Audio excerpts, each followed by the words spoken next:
क्या आपको नहीं मिली है फाइनेंशियल आज़ादी? क्या आप होना चाहते हैं पैसों की तंगी से आज़ाद?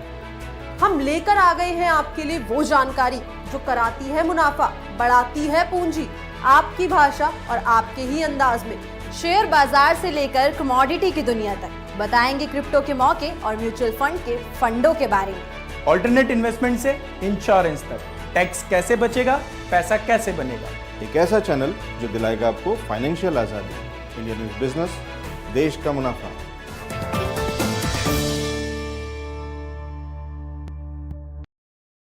स्टॉक मार्केट का स्पेशल लाइव शो, जानिए कहां है मौका मुनाफा कमाने का। इंडेक्स से लेकर स्टॉक्स तक पूरी जानकारी और पूछिए अपने इन्वेस्टमेंट और ट्रेडिंग से जुड़े सारे सवाल। मार्केट लाइव सुबह 10 बजे सिर्फ इंडिया न्यूज बिजनेस पर।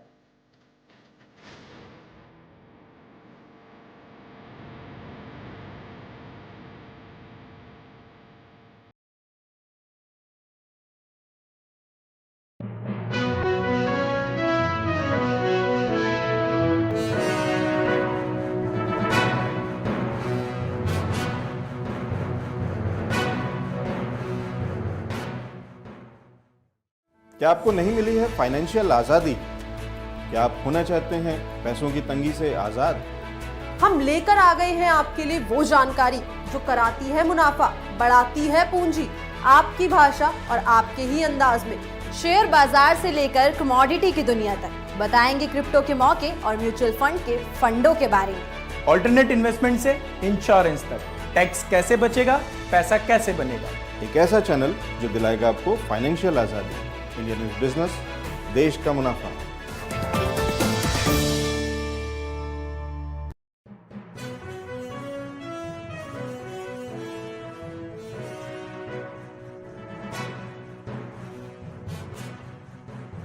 किसे चुना जनता ने अपना नेता। हर खबर पर है हमारी पैनी नजर।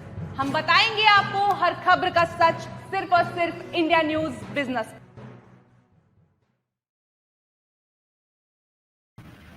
नमस्कार, स्वागत है आपका सरकार 2024 में, देश का सबसे बड़ा डिजिटल शो, जहां पे हम 100 घंटे से ज़्यादा की स्ट्रीमिंग को लेकर के आ गए हैं और 200 से ज़्यादा एक्सपर्ट्स को लेकर के चर्चा कर रहे हैं चुनाव पे, चुनाव की प्रक्रिया पे और उसके बाद जो नतीजे आ चुके हैं। तो ये पूरा शो रहा है, पूरा स्ट्रीम रही है, जहाँ पे हमने बात करी है कि किस तरीके से चुनाव आयोग का जो भूमिका रही उस पर नज़र डाली, फिर उसके बाद किस तरीके के एक फेज करके 7 फेजेस में किस तरीके से इलेक्शंस हुए और फिर एग्जिट पोल और उसकी इम्पोर्टेंस और वो सारी चीज़ों पे भी चर्चा करी। और आज आ गए हैं नतीजे, करीब करीब पूरे नतीजे आ चुके हैं। बहुत सारी चीज़ें उसके अंदर में चौंकाने वाले भी हैं और कई चीज़ें ऐसी हैं जो कि अनएक्सपेक्टेड लाइन्स हैं, कुछ नतीजे ऐसे भी हैं। क्या क्या चीज़ें हुई हैं, क्या हो रहा है और अब मामला कैसा दिखता है, क्योंकि अभी भी पूरी तरीके से जो एक्साइटमेंट है, जो सस्पेंस है, वो ख़त्म नहीं हुआ है और अभी भी बहुत कुछ बाकी है। पिक्चर अभी बाकी है मेरे दोस्त, जैसी स्थिति है। तो देखेंगे कि कितनी पिक्चर बाकी है और अब कौन कौन से सीन्स देखने को मिलेंगे। मेरे साथ में मेहमानों का एक बड़ा पैनल है, एक एक करके बहुत सारे एक्सपर्ट्स हमारे साथ में जुड़ेंगे, ज़्यादातर वरिष्ठ पत्रकार और पॉलिटिकल एनालिस्ट हैं, तो उनसे भी आपको मिलवाएंगे। मेरे साथ में जुड़ रहे हैं अनुज अग्रवाल जी। अनुज जी, स्वागत है शो पे। नमस्कार सर जी। और मेरे साथ में हैं नौशाद जी जुड़ रहे हैं। नौशाद सर, बहुत बहुत स्वागत है। तो उम्मीद करता हूँ आपको आवाज मिल रही होगी। जी आवाज मिल रही है। थैंक यू नवजीत जी मिल रही है। अनुज जी, आपको भी आवाज आ रही है ना? बिल्कुल है जी, बढ़िया। तो जबरदस्त दिन रहा है, पूरा एक्साइटमेंट से भरपूर। ये वो वाला क्रिकेट मैच है जो आखिरी बॉल तक जाता है, आखिरी ओवर तक नहीं, आखिरी बॉल तक जाता है और वो अभी तक दिख रही है स्थिति। 300 के आंकड़े को बहुत ज्यादा तो नहीं तोड़ा और कहीं ना कहीं उसी के आसपास क्लोज होता है। इंडिया का आंकड़ा दिख रहा है अभी तक भी, जो आखिरी रुझान आ रहा है, तो उसमें 297 का फिगर दिख रहा है स्क्रीन पर, 229 का फिगर दिख रहा है इंडिया अलायंस का। तो यहाँ पे जब अगर इस पिक्चर को देखते हैं, इस तस्वीर को देखते हैं, तो उसमें तो बहुत ज्यादा दिक्कत नहीं दिखती है, कोई परेशानी ऐसी कुछ खास नहीं दिखती है। लेकिन इसी तस्वीर को जब डिटेल में जा करके, क्योंकि जैसे कहा जाता है, अंग्रेजी में कहा जाता है, कहावत है कि डेविल लाइज इन डिटेल्स। तो डिटेल्स में जब जाते हैं तो वहाँ पे डेविल देखने को मिलता है। तो यहाँ भी क्या उस तरीके की स्थिति होगी, तो देखना इंटरेस्टिंग होगा कैसे देखा जाए और आगे का रास्ता कितना मुश्किल और कितना आसान है। फिलहाल तो पिक्चर में पूरा सस्पेंस है, पूरा मसाला है। सबसे पहले अनुज जी से उनकी राय ले रहे हैं। अनुज जी, कैसे देख रहे हैं आज के नतीजों को, कैसे एनालाइज कर रहे हैं और अभी कितना मसाला बाकी है? देखिए, बहुत हैरान करने वाले नतीजे हैं, बिल्कुल हैरान करने वाले और एनडीए को परेशान करने वाले हैं। और उससे ज़्यादा परेशान हमारा बाजार हुआ है, जो आपने देखा ही है, सुबह से झटके पे झटके।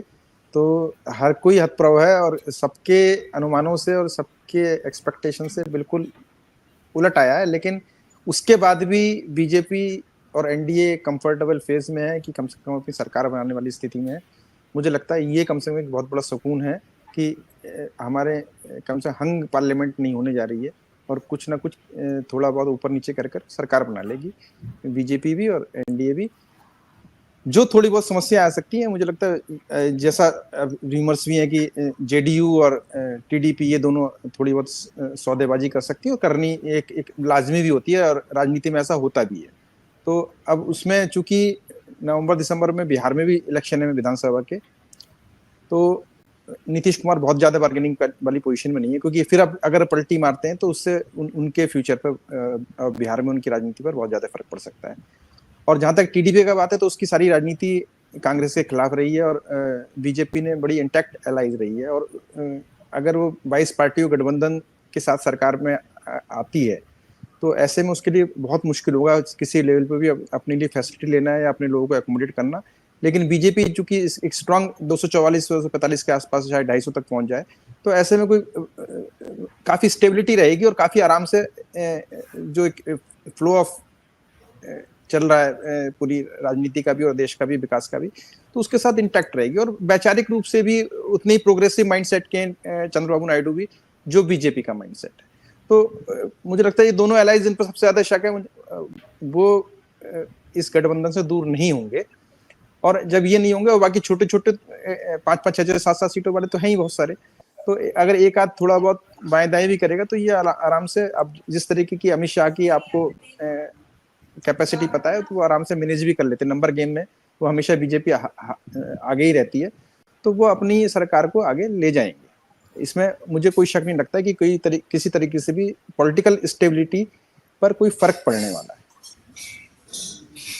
चलिए, तो नहीं पड़ने वाला है ऐसा लग रहा है, लेकिन पड़ेगा कि नहीं पड़ेगा ये तो समय बताएगा। नौशाद जी के पास जा रहा हूँ। और नौशाद सर, एक बार माइक अपना अनम्यूट करके और ये बताइए, क्योंकि मुझे जो दिख रहा है यहाँ पे पिक्चर, अच्छा नौशाद जी का शायद कनेक्शन दोबारा से आ रहा, तब तक हमारे साथ में डॉक्टर सुभाष गुप्ता भी जुड़ गए हैं। डॉक्टर साहब नमस्कार, स्वागत है आपका शो पे। नमस्कार जी, ठीक है, मैं भी आ रहा हूँ आपके पास में। नौशाद जी हमारे पास में वापस जुड़ गई हैं। नौशाद सर, आप कितना पूरा सुन पाए नहीं सुन पाए मुझे नहीं पता अनुज जी की बात को, लेकिन एक मुझे दिख रही थी या जो एक चीज जो मैं कहूँगा कि, और ओवरऑल तस्वीर में एक खासियत है, जो कुछ वाली पेंटिंग्स होती है ना, जिसको कहीं से भी देखिए किसी भी कोने से, तो लगता है कि उसमें जो तस्वीर में जो आंखें हैं वो आप ही की तरफ हैं और वो आपको देख रही हैं। तो ये उस तरीके की एक तस्वीर है कि जिसको जैसे देखना चाहे, जिधर से भी देखिए, आपको अपने मतलब की तस्वीर इसमें दिख जाएगी। और जैसे अनुज जी कह रहे थे, तो इसका मतलब से मतलब ये नहीं है, मतलब उनका पर्सनल इंटरेस्ट नहीं, मैं ये कह रहा हूँ कि अगर आप कोई एक सोच रखते हैं तो आपको उस तरीके के सारे फैक्टर्स मिल जाएंगे कि यहाँ पे ऐसे हो रहा है। और अभी इसको अगर दोनों तरफ से, किसी भी तरफ से देखा जाए तो दोनों तरफ विन विन जैसा दिख रहा है, दोनों के लिए गुंजाइश है। और अभी भी बहुत कुछ बाकी है, तो चुनाव खत्म नहीं हुआ है, चुनाव के नतीजे आ चुके हैं, लेकिन फिर भी चुनाव जारी है। हाँ, देखिए, चुनाव अभी उस दिलचस्प मोड़ पर है जहाँ इनफैक्ट मैं ये कहूँगा चुनाव ही नहीं, चुनाव तो अब खत्म होने की कगार पे है, 2-3 घंटे का और बचा है। लेकिन ये जो सरकार आगे अगले 5 साल तक रहेगी, वो हमेशा चुनावी मोड में रहेगी, क्योंकि बीजेपी को सरकार बनानी है तो एनडीए की सरकार बनेगी। और वो सिर्फ जैसे पहले होता था, बीजेपी की फुल मेजोरिटी है तो इसलिए एनडीए के पार्टनर्स का कोई वैल्यू थी नहीं थी। लेकिन अभी जो है उसको एनडीए के पार्टनर्स के ही जो है वो उसके ड्राइविंग सीट पर होंगे, उन्हीं की सीटों से सरकार बनेगी। तो इसमें जो है सबसे दिलचस्प बात यह है कि एक तो जो जितने भी आंकड़े आए हैं उससे ये साफ है कि जो बड़े स्टेट्स है लाइक यूपी, और यूपी में जो है वो पूरी तरह से बदलाव दिखा है। और यूपी में खास बात यह है कि जो सबसे मुद्दा था बीजेपी का, राम मंदिर के सहारे पूरा चुनाव पूरे देश में लड़ने का प्लान था, वहां पर जो है वो नहीं चला है। और सीटें जो है मतलब जो विपक्षी दलों की सीटें बीजेपी से ज्यादा आई है। अब इसमें अगर आप देखेंगे नीतीश कुमार तो इंडिया अलायंस के फाउंडर हैं। भाई इंडिया अलायंस तो फाउंड करने वाले, he was the main person जिन्होंने इंडिया अलायंस को बनाया। अब टीडीपी की बात अगर आप करेंगे तो टीडीपी के लिए बीजेपी और इंडिया अलायंस दोनों इक्वली कॉमन है, क्योंकि टीडीपी यूपी में भी रही है और एनडीए में भी रही है। तो टीडीपी के लिए दोनों किसी से उसको परहेज नहीं है। तो अब ये होगा कि जो कितनी स्मार्टली सरकार चला पाते हैं। और क्योंकि सबसे खास बात यह है कि इसमें कोऑर्डिनेशन के लिए मोदी जी को अगर सरकार बनानी है तो एनडीए की कोऑर्डिनेशन के लिए कोई ऐसे जो बहुत नरम इंसान हो, जो सबसे अच्छे से बात कर पाए, सम्मान दे पाए, सबके साथ बैठ पाए, ऐसे किसी आदमी को कोऑर्डिनेटर बनाना पड़ेगा। क्योंकि मुझे लगता है कि अमित शाह जी के अंदर वो क्वालिटी नहीं है कि वो उस तरह से लोगों के दिलों में उतर पाए, उनको सम्मान दे पाए कि लोग उनसे जुड़ रहे हैं। तो इसमें सबसे महत्वपूर्ण होगा कि अगर एनडीए सरकार बनाती है तो उनकी तरफ से कोऑर्डिनेशन कौन करेगा एनडीए अलायंस के साथ, तब ये सरकार कितना चलती है ये उस पर निर्भर करेगा पूरा। जी। और बाकी जो हमारे अनुज जी बात कर रहे थे मार्केट की, तो मैं इसमें यही कहना चाहूंगा, लवजीत याद होगा 2 दिन पहले हम लोग जब एग्जिट पोल पे बात कर रहे थे तो हमने कहीं ये कहा था कि एग्जिट पोल जो है वो शायद मार्केट को उठाने के लिए लाए गए हैं। और ये हकीकत है, जिस दिन एग्जिट पोल आए थे उस दिन मार्केट जो है इतना ऊपर गई थी कि मतलब लोग हवा में उड़ रहे थे कि सरकार बन गई है। और तब अपोजिशन ने कहा भी था कि अपने दोस्तों को फायदा पहुंचाने के लिए ये एग्जिट पोल बनवाए गए हैं। जी रवजीत। तो ये कुछ चीजें हैं और इसमें एक चीज जो नौशाद साहब इशारा कर रहे हैं जिस ओर कि क्या चेहरा कौन होगा, तो आप किस चेहरे पे लड़े थे उससे फर्क नहीं पड़ता है, अब लीड कौन करेगा, और वहां पे भी कहीं ना कहीं सवाल उठ सकता है। डॉक्टर सुभाष, आप जब कनेक्ट नहीं हुए थे और हम जो अभी चर्चा शुरुआत कर रहे थे तो मैं इसमें बात कर रहा था कि नज़र और नज़रिए वाला भी इसके अंदर में खेल है कि अगर आपका नज़रिया आप किसी अलग तरीके से देखना चाहते हैं तो आप दोनों चीज़ें देख सकते हैं। अभी अनुज जी ने जो बात करी और नौशाद जी ने बात करी, वो दोनों ही चीज़ें बहुत ही अलग हैं और लेकिन दोनों ही वैलिड पॉइंट्स हैं। तो जहाँ एक वो कह रहे हैं कि नीतीश कुमार जी अब विधानसभा में जाएंगे आगे, तो इसलिए वो बहुत ज़्यादा उम्मीद कम है इस तरीके की कि वो भाजपा का साथ छोड़ेंगे, लेकिन वहीं नौशाद साहब उस ओर इशारा कर रहे हैं कि सबसे पहले शुरुआत करने वाले इंडिया अलायंस के तो वही थे और उन्हीं के मंच से इसका अनाउंसमेंट हुआ था इंडिया अलायंस का। लेकिन वो भी एक सत्य है कि सबसे पहले व्यक्ति वही थे जिन्होंने उस अलायंस को तोड़ा था और सबसे पहले अलायंस से बाहर भी आ गए थे। तो अनुज जी उस पर फोकस करेंगे कि वो सबसे पहले बाहर आए थे और नौशाद जी उस पर फोकस कर रहे हैं कि सबसे पहले उन्होंने बनाया था। लेकिन स्थिति ये है कि आज शायद किंग मेकर की भूमिका में नीतीश जी भी हैं और चंद्रबाबू नायडू भी हैं, टीडीपी। सुभाष जी कैसे देख रहे हैं इस पूरे प्रकरण को और इस पूरे आज के जिस तरीके के आंकड़े आए हैं? देखिए, जहाँ तक नीतीश जी की बात है, ठीक है वो किंग मेकर हैं, लेकिन वो हमेशा जो है ना वो तोड़ फोड़ का जो फार्मूला रहा है उनका, कि कभी भी जो सोचते हैं वो अपने हित की बात सोचते हैं। सरकार गिरे, पब्लिक का नुकसान हो, उससे कोई मतलब नहीं है। अगर कोई एक मत की सरकार बनती है तो वो उसको गिराने में भी नहीं हिचकते बिल्कुल, क्योंकि अपना फायदा होना चाहिए उनका। और जहां तक ये बात है, ये चुनाव के जो नतीजे आ रहे हैं, ये ऐसे नतीजे आ रहे हैं कि कोई भी जो सरकार बनेगी वो हमेशा इतने प्रेशर में रहेगी 5 साल तक, हाँ, कि वो सीधे सीधे उसे काम करने पड़ेंगे, क्योंकि एक मत की कोई सरकार नहीं है, कोई बहुमत की सरकार नहीं है। इसलिए सारे काम सीधे एक रास्ते से उसको करने पड़ेंगे, सबको साथ लेकर के उसको चलना पड़ेगा। ये जो है एक सबसे बड़ी बात ये है। लेकिन जहां तक राजनीतिक बात है कि भाई आप नीतीश जी को साथ ले लो या दूसरी पार्टी को साथ ले लो, वो सब जो है सब मिलजुल करके होगा काम जो है।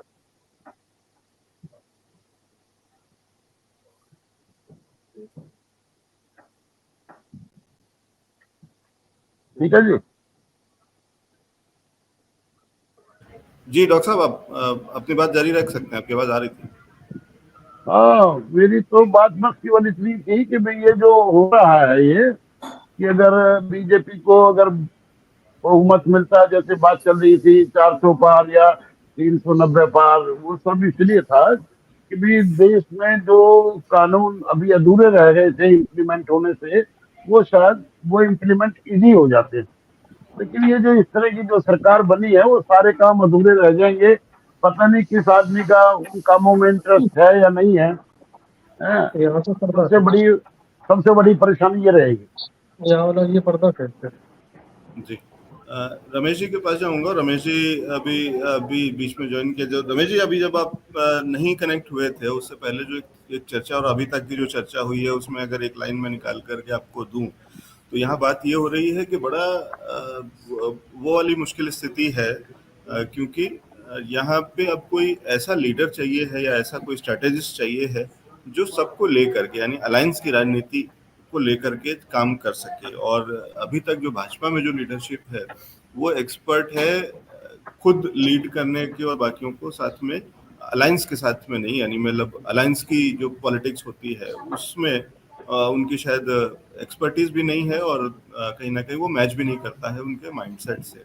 तो क्या ये वाली मुश्किल आने वाली है एनडीए के लिए, भाजपा के लिए? और क्या ये वही यूपीए की सरकार अलायंस के साथ में, जो उसको खिचड़ी सरकार और बहुत सारे टर्म्स उस समय में दिए जाते थे, और जो पुराने पत्रकारिता और जिन्होंने वो देखी पिछले 10 सालों में, बहुत लोगों ने बिल्कुल नहीं देखी है, तो उन्हें नहीं अंदाजा है कि इस तरीके की स्थिति भी होती थी और उसको किस किस तरीके के मुहावरे यूज किए जाते थे कि भानुमति ने पिटारा जोड़ा और कहीं की ईंट कहीं करोड़ा।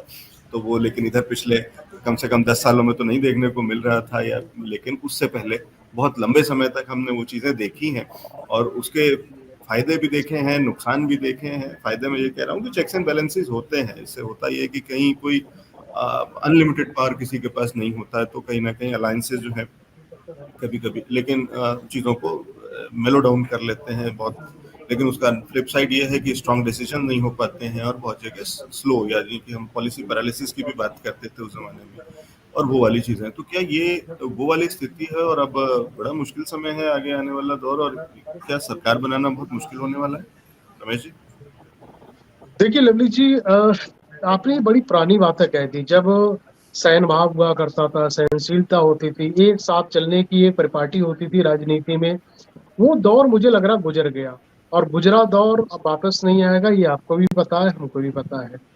आज का जो रिजल्ट रहा, मैं आपके साथ जब भी था तो यही कह रहा था 2004 का शायद बदलेगा। कल भी जब आप बात कर रहे थे तो आपके अरविंद चतुर्वेदी जी इस सारे पूरे मामले में जब बात कर रहे थे, तो मैंने कहा था ये बात, जिसने इस बार का चुनाव जमीन पे उतर के देखा है, मैं स्टूडियो की बात नहीं कर रहा हूँ, मैं डिजाइनर पत्रकारों की बात नहीं कर रहा हूँ, जिसने जमीन पे उतरा है उसको पता था कि ये चुनाव किस तरफ जाएगा।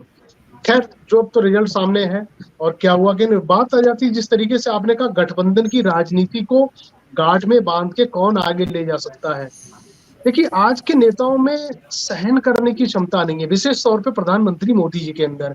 वो तो सिर्फ मैं जानते, हम नहीं कभी करते हैं। उनके साथ में गठबंधन में 14 में भी रहे, 19 में भी रहे। उनका हाल क्या रहा, जब दिल्ली के जब उनके मंत्रालयों में जाते हैं तो वो लोग ताश खेलते हुए दिखाई देते हैं। उनको भी नहीं पता होता कि उनका मंत्रालय से कौन सा कार्य हो रहा और कहाँ पे साइन हो रहा, उनको कुछ नहीं पता होता है।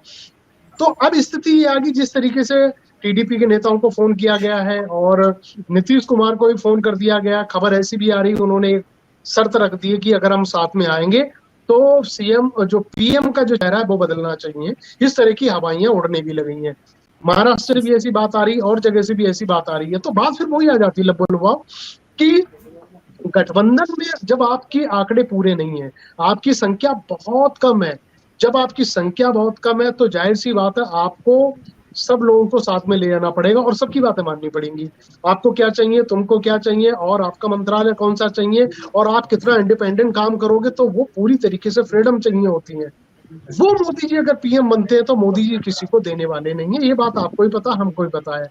आवाज उठने लगी है पीछे से कि भैया कुछ रिप्लेसमेंट चाहिए, कुछ चीजें बदलनी चाहिए, और होना भी चाहिए। एक व्यक्ति को और एक दल को इतना प्रचंड बहुमत भी नहीं देना चाहिए कि वो कुछ किसी को कुछ ना समझे।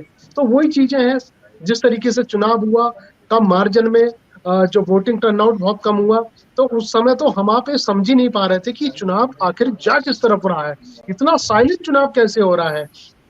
ये कहा जाता है कि जब कोई मौजूदा सरकार होती है और वोटिंग का टर्नआउट बिल्कुल मध्यम होता है, बिल्कुल लेवल में होता है, वो सरकार के पक्ष में जाता है। लेकिन इस बार वो हमारी सोचने की धारणा को पूरी तरीके से बदल दिया है। चुनाव कहाँ गया सबको पता चल गया है। खुदा न खास्ता अगर ये 10 या 20-30% और हो जाता, 70-75-80% तक चला जाता, तो मुझे लग रहा है भारतीय जनता पार्टी की हालत और ज्यादा खराब हो जाती। लेकिन फिर भी अभी ज्यादा उनके लिए कोई ऐसी डरने वाली बात नहीं है। 295 या 300 के नीचे भी जो आंकड़े रह रहे हैं, और सबसे बड़ी बात यह है कि इस आंकड़े में अब वो किसको ऐड करते हैं। क्या नीतीश कुमार रहेंगे उनके यथावत उनके साथ में रहेंगे, ये बड़ी मुश्किल वाली बात है। चंद्रबाबू नायडू उनके साथ में रह लेंगे, ये बड़ी बात है। और 2-3 घटक दल है, ओपी राजभर आए, उनका सफाया हो गया, और दूसरे जो छोटे छोटे निषाद, उनका भी सफाया हो गया। अब जो दूसरे दल हैं जिनके पास 2-2, 3-3 सीटें आई हैं, वो डरे हुए हैं, वो बड़े भयभीत हैं कि अब 5 साल इनके साथ में रह के हम किस तरह से अपना वजूद बचा पाएंगे और अपने आप को किस तरीके से बचा पाएंगे। ये सारी बातें उठ गई। फिर वही सवाल आपका आ जाता है कि ऐसे लोगों के सामने क्या वो इंडिपेंडेंट रहेगा, वो आजादी रहेगी कि भैया गठबंधन में है, हमें भी मनचाहा एक मंत्रालय मिले और हम स्वतंत्र होकर काम करें।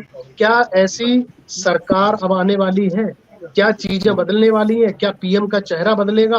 देखो, होगा तो बहुत कुछ, बदलाव तो बहुत कुछ होगा, नहीं बदलाव होगा तो कोई बर्दाश्त नहीं करेगा। अगर कोई यही कहेगा मैं ही पीएम रहूंगा, मैं अपने ही मन से सारी चीजें मैं करूंगा, जब जिस जगह से आपकी राजनीति पूरी 2024 की शुरू हुई, अयोध्या से, जहां से रामलला सब चीजें, वहां से जब आपकी सीट अगर जा रही है तो सवाल उठना लाजमी हो जाता है।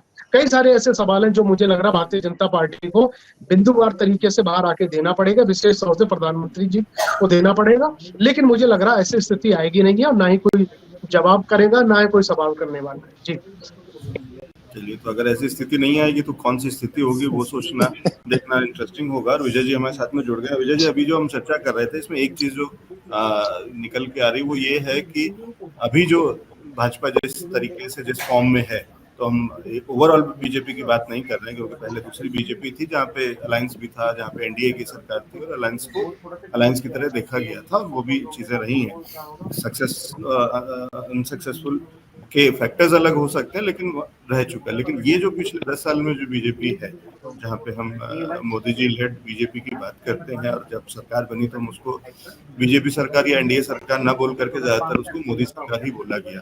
तो वहां पे मैं की सरकार की एक्सपर्टीज और हमको लेकर के चलने की जो ताकत, यानी कि अलायंस के गठबंधन की सरकार को लेकर के चलने की ताकत, वो दोनों चीजों में बड़ा विरोधाभास है, और वो बड़ा अभी वो एक गैप है, वो मिसिंग, और उसकी उम्मीद नहीं थी, या लग रहा था कि जरूरत ही नहीं है। और इंटरेस्टिंग बात यह कि पिछली बार भी मुझे याद है कि जब नतीजे आए थे, तो नतीजे आने से पहले ये चर्चा हो रही थी, नाम की चर्चा, कि अब लीड कौन करेगा। लेकिन इसलिए हो रही थी क्योंकि तब ये लग रहा था कि एग्जिट पोल्स से और उस तरीके से कि कहीं नंबर्स कम होंगे, और नंबर्स कम होंगे तो अलायंस की सरकार बनानी पड़ेगी, और तब मोदी जी के नाम पे मुहर लग पाएगी कि नहीं, अलायंस के लोग कितना अग्री करेंगे। ये चर्चा रिजल्ट से पहले थी। इस बार रिजल्ट्स के अगले दिन है, या रिजल्ट्स वाले दिन है जब हम ये बात कर रहे हैं, क्योंकि अब कहीं अलायंस की इंपॉर्टेंस ज्यादा बढ़ गई है। कैसे देखते हैं विजय जी इस पूरी घटनाक्रम को, और अभी आगे का रास्ता कैसा दिख रहा है? देखिए, जो अलायंस की वर्तमान स्थिति एनडीए की है, उसमें उनके जो 2 मेजर पार्टनर्स हैं, चाहे वो नीतीश कुमार की बात की जाए या फिर चंद्रबाबू नायडू की बात की जाए, दरअसल अब सारा जो आने वाला जो घटनाक्रम है, मुझे लगता है वो इसी पे फोकस होगा कि किस तरफ से बार्गेन कैसे होती है, क्योंकि बातचीत जो सूत्र बता रहे हैं उसके हिसाब से दोनों तरफ हो रही है।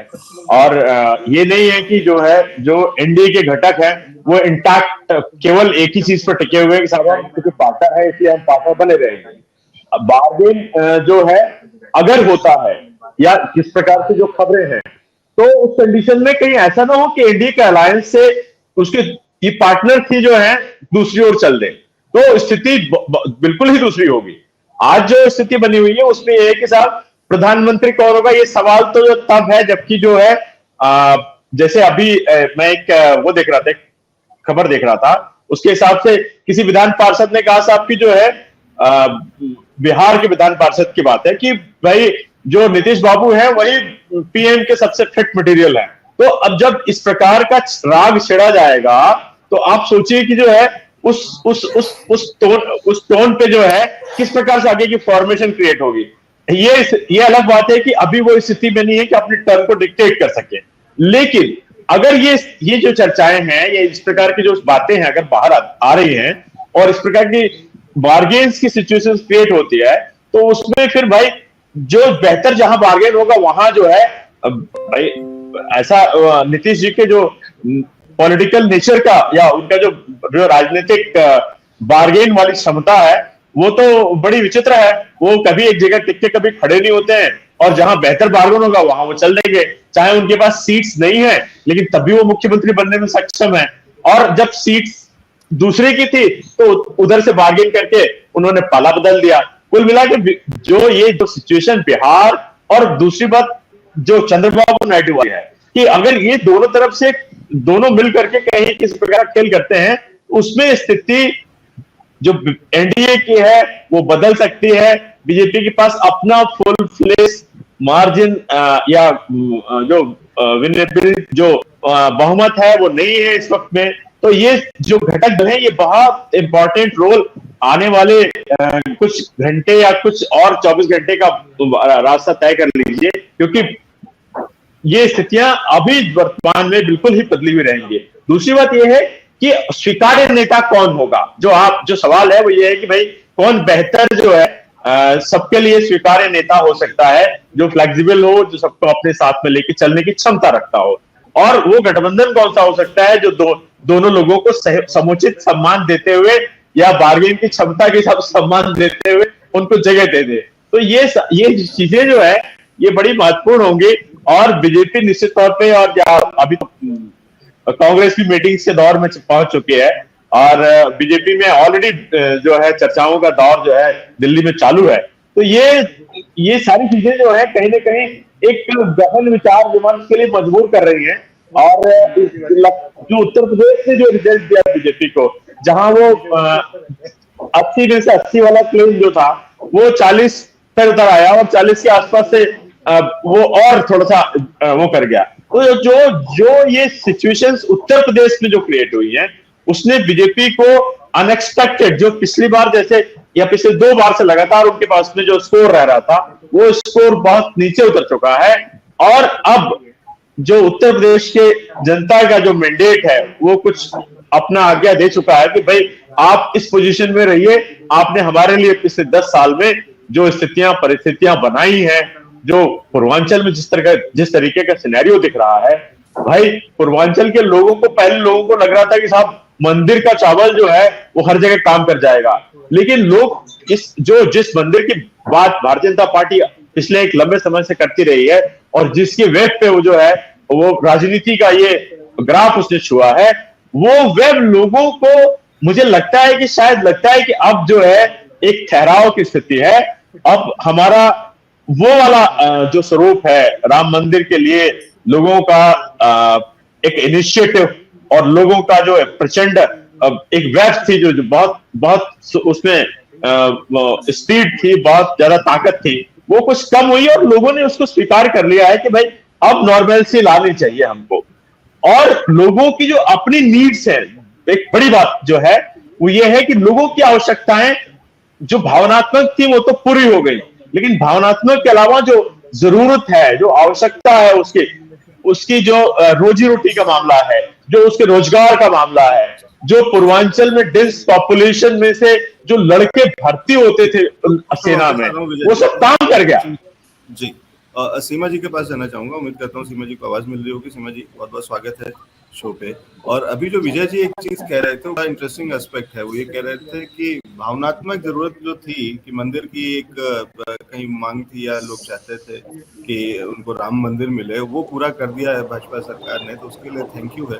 लेकिन उसका कन्वर्जन इलेक्शंस में या वोटिंग में नहीं है, तो उससे आप इसको रिप्लेस नहीं कर सकते। यहाँ विकास चाहिए और मंदिर चाहिए, दोनों चीजें चाहिए। और शायद वहां पे कहीं ये सरकार जो है उतना खरी नहीं उतरी और कहीं उसका खामियाजा भुगतना पड़ रहा है। और उस पर एक और चीज जो अभी इस चर्चा में बात निकल के आ रही थी सीमा जी, कि रास्ता तो प्रधानमंत्री की कुर्सी का उत्तर प्रदेश से ही आता है और इस बार वहीं पे बैरियर लगा दिए हैं। देखिए बिल्कुल कल भी मैं इस पे बात करना चाह रही थी, लेकिन क्योंकि कल मुद्दा दूसरा था। लेकिन एक चीज हमको भारतीय राजनीति में समझना पड़ेगा कि जो जनता है वो कई बार भावनाओं में आके वोट करती है, और ऐसा कई बार, एक बार नहीं बार बार देखा गया। तो कभी कभी हमें लगता है कि हम एक भावना के साथ में अगर खेल रहे हैं तो दूसरे उसके अपोजिशन की भावना है वो भी कई बार उसी तरीके से उठती है। जिस तरीके से लगातार जो मुझे लगता है यूपी में जिस तरीके से राम मंदिर के मुद्दे को उठाया गया और उसके अपोजिशन में जो एक वोट बैंक था उसको बिल्कुल दरकिनार कर दिया गया, तो वो कहीं ना कहीं एक साथ इकट्ठा होके जो आया है वही एक वजह है कि जिस तरीके से यूपी में जो रिजल्ट आए हैं वो मुझे लगता है कि खासकर जो बीजेपी को पसंद करने वाला जो तबका है वो सबको चौंकाने वाले हैं। लेकिन ये बात कल भी आपको याद होगा कि जो एक पैनलिस्ट थे जो सबसे पहले जिन्होंने ओपनिंग किया था वो भी इस बात पे बहुत जिक्र कर रहे थे, और मैं भी, क्योंकि जाने से पहले इलेक्शन के जो 5th फेज है मुंबई से लेकर दिल्ली तक मैं बाई रोड आई थी, तो मैंने देखा है कि इस बार का जो वोटर था वो बहुत अंदर से रिएक्ट नहीं कर रहा था, वो चुप था, वो बोल नहीं रहा था। तो कभी कभी भावनाएं हमको समझनी पड़ती हैं कि सिर्फ हमको राम के नाम पर नहीं उसके पेट की भी जरूरत को हमको समझना पड़ेगा और ये बताना पड़ेगा। ये जरूरी नहीं है कि आप कह नहीं रहे तो वो समझ नहीं रहे, उनकी बेसिक जरूरतें भी आपको कहीं ना कहीं समझनी पड़ेगी। लेकिन उससे महत्वपूर्ण मुझे जो लगता है इस पूरे इलेक्शन में जो निकल के आ रही है बात, वो ये है कि शायद कहीं ना कहीं बीजेपी में भी अंदरूनी कहीं ना कहीं कुछ ना कुछ गड़बड़ हुई है। कहीं ना कहीं अमित शाह जी का जो कैलकुलेशन है वो कहीं ना कहीं अपने जो आकलन है उससे आगे पीछे रहा है, क्योंकि ये बात दबी जुबान से निकल कर आ रही थी बहुत सारे जर्नलिस्ट लोगों के बीच में, और खासकर जो पार्टी के जो कार्यकर्ता है या पार्टी वर्कर्स हैं, स्पोक पर्सन है, उनसे अगर आप ऑफ कैमरा बात कर रहे थे तो बीजेपी में से भी ये बात निकल के आ रही थी जिस तरीके से बीजेपी ने बहुत सारे जो बाहर से आए हुए पार्टी के जो अदर पार्टी से आए हुए नेता थे उनको वोट दिया, उनको टिकट दिया है, और जो दूसरी चीजों में जो उनके जो मेन लोग थे पार्टी के उनको साइड किया है। तो कहीं ना कहीं ये मुझे लगता है राजनीति में सबको पता है कि कोई भी अपनी कुर्सी को परमानेंट किसी और को नहीं देना चाहता। उनको भी पता है कि अगर इस कुर्सी पे कोई और आके बैठ गया तो फिर उनकी हमेशा के लिए चली जाएगी। तो मुझे लगता है कि बीजेपी की जो खामियाजा यूपी में और बाकी अदर स्टेट में जो दिख रहा है, जैसे राजस्थान में भी आप देख रहे होंगे और कई स्टेट में, हरियाणा में देख रहे हैं, वो इस वजह से है कि कहीं ना कहीं बीजेपी के अपने नेताओं को भी कहीं ना कहीं इनसिक्योरिटी हो रही थी कुछ चीज को लेकर के, लेकिन वो ओपनली कह नहीं पा रहे थे, टॉप लीडरशिप तक वो बात अपनी नहीं पहुंचा पाए, और शायद उसका खामियाजा ये है कि अभी भी बीजेपी बहुमत से थोड़ा पीछे चल रही है। और हालांकि एनडीए सरकार बना रही है, लेकिन फिर भी बीजेपी की जो अपनी एक नंबर वोट बैंक का होना चाहिए, क्योंकि आपकी जो एक स्ट्रॉन्ग रिप्रेजेंटेशन रही है पिछले 10 साल में सरकार में, वो इसी वजह से थी कि आपके पास एक स्ट्रॉन्ग बहुमत था, और अगर बहुमत से आप दूर रहते तो आपके लिए बहुत बड़ा चैलेंज होने वाला है इस वक्त। क्योंकि बार बार ये इलेक्शन के दौरान भी ये बातें उठ रही थी कि अगर बीजेपी पूर्ण बहुमत में नहीं आती तो क्या, हालांकि नंबर अभी बहुत कम है, जिस तरीके से मैं देख रही हूँ कि 240-241 के आसपास बीजेपी के पास अभी नंबर है, बट फिर भी मुझे लगता है कि इस पर अब खुलकर बात करने की जरूरत है, कम से कम जो आगे आने वाला समय है, ताकि भारतीय राजनीति में उस पर हम खुलकर सोच विचार कर सके, जो राजनीतिक लोग हैं कम से कम उस बात को मान सके कि आप जनता की जो बेसिक मुद्दे हैं। सीमा जी मैं वापस आता हूँ आपके पास में, लेकिन इसी सवाल को अमिताभ जी के पास ले जा रहा हूँ। अमिताभ जी भी वरिष्ठ पत्रकार हैं, हमारे साथ में जुड़े हैं। और अमिताभ जी, जहाँ अभी सीमा जी एक तरफ कह रही है कि सरकार तो एनडीए की ही बनती दिख रही है या उसमें कोई बहुत ज्यादा शक नहीं है, लेकिन मेरे सामने जो आंकड़ा अभी चल रहा है, अब काफी देर के सस्टेन रहने के बाद में 290 से भी दिल्ली जो है एनडीए की नीचे आ गई है। 289 पे एनडीए और 236 पे इंडिया गठबंधन, इंडिया अलायंस, और कांग्रेस दफ्तर पे में राहुल गांधी पहुंच चुके हैं और जल्दी ही एक प्रेस कॉन्फ्रेंस होने वाली है, विजुअल्स आपके सामने हैं स्क्रीन पे। तो ये क्या लगता है कि स्थिति और रात होते होते तक कुछ और बदल सकती है, और जब तक आखिरी आंकड़े आ रहे हैं क्या ये स्थिति और गड़बड़ाने वाली है, क्योंकि 289 एनडीए अभी इस समय दिख रहा है। अमिताभ।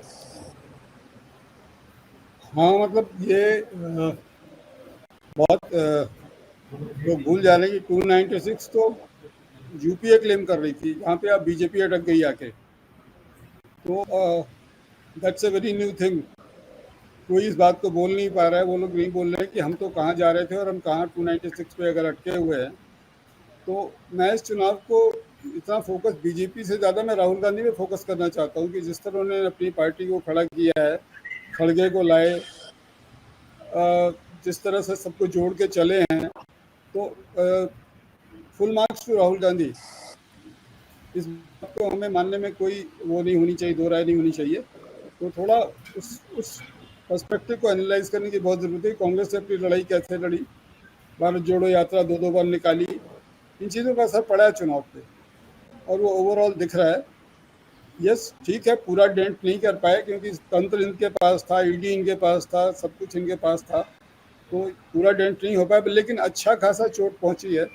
जो स्मृति ईरानी का हारना, मेनका गांधी का हारना, बड़े बड़े लोगों का इस तरह से उखड़ जाना, मतलब विक्ट्री से कम नहीं है, बहुत बड़ी विक्ट्री है। जी, वापस अनुज जी के पास जा रहा हूँ। और अनुज जी, ये जो अभी बात हो रही है यहाँ पे जिसमें हम बात कर रहे थे कि पॉसिबिलिटीज दोनों तरीके की हैं, तो एक बड़ी खबर आ रही है। जी गौरव, गौरव अपना माइक अनम्यूट करके, गौरव अपना माइक म्यूट पे।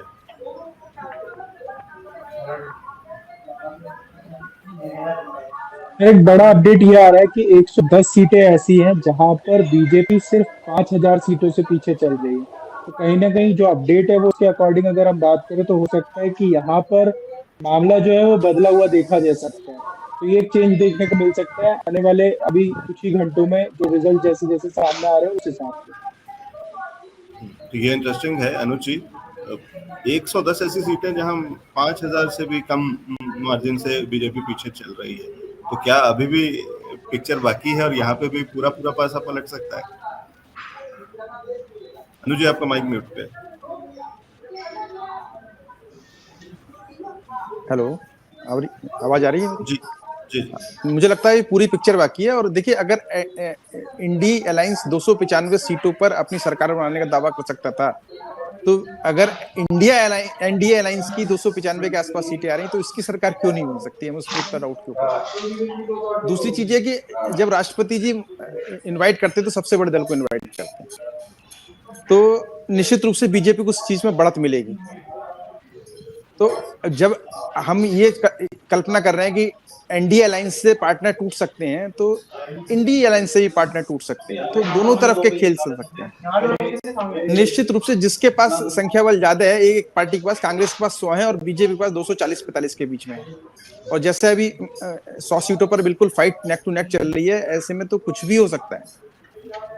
तो और बीजेपी अगर पिछड़ रही तो जो भी गेन होना है बीजेपी को होना है, तो इसका मतलब बीजेपी का आंकड़ा 10-20 सीट और बढ़ सकता है। इतना तो आराम से हम मान के चलेंगे।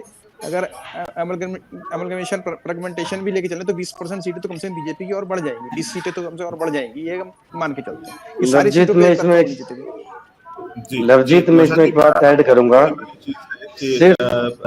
दोनों चीजें हो सकती हैं, और अनुज जी की बात में अगर मैं जोड़ूं तो उसमें एक और चीज है, लेकिन कि वही वाली चीज की दूसरी तरफ का पक्ष क्या होगा, तो वहाँ यह भी है कि टूट फूट की अगर लेवल आई तो वहाँ पे तो 25% कैंडिडेट जो टिकट दिए गए थे बीजेपी से, वो कांग्रेस के थे, एक्स कांग्रेसी थे, तो वो 1/4 उनमें काफी।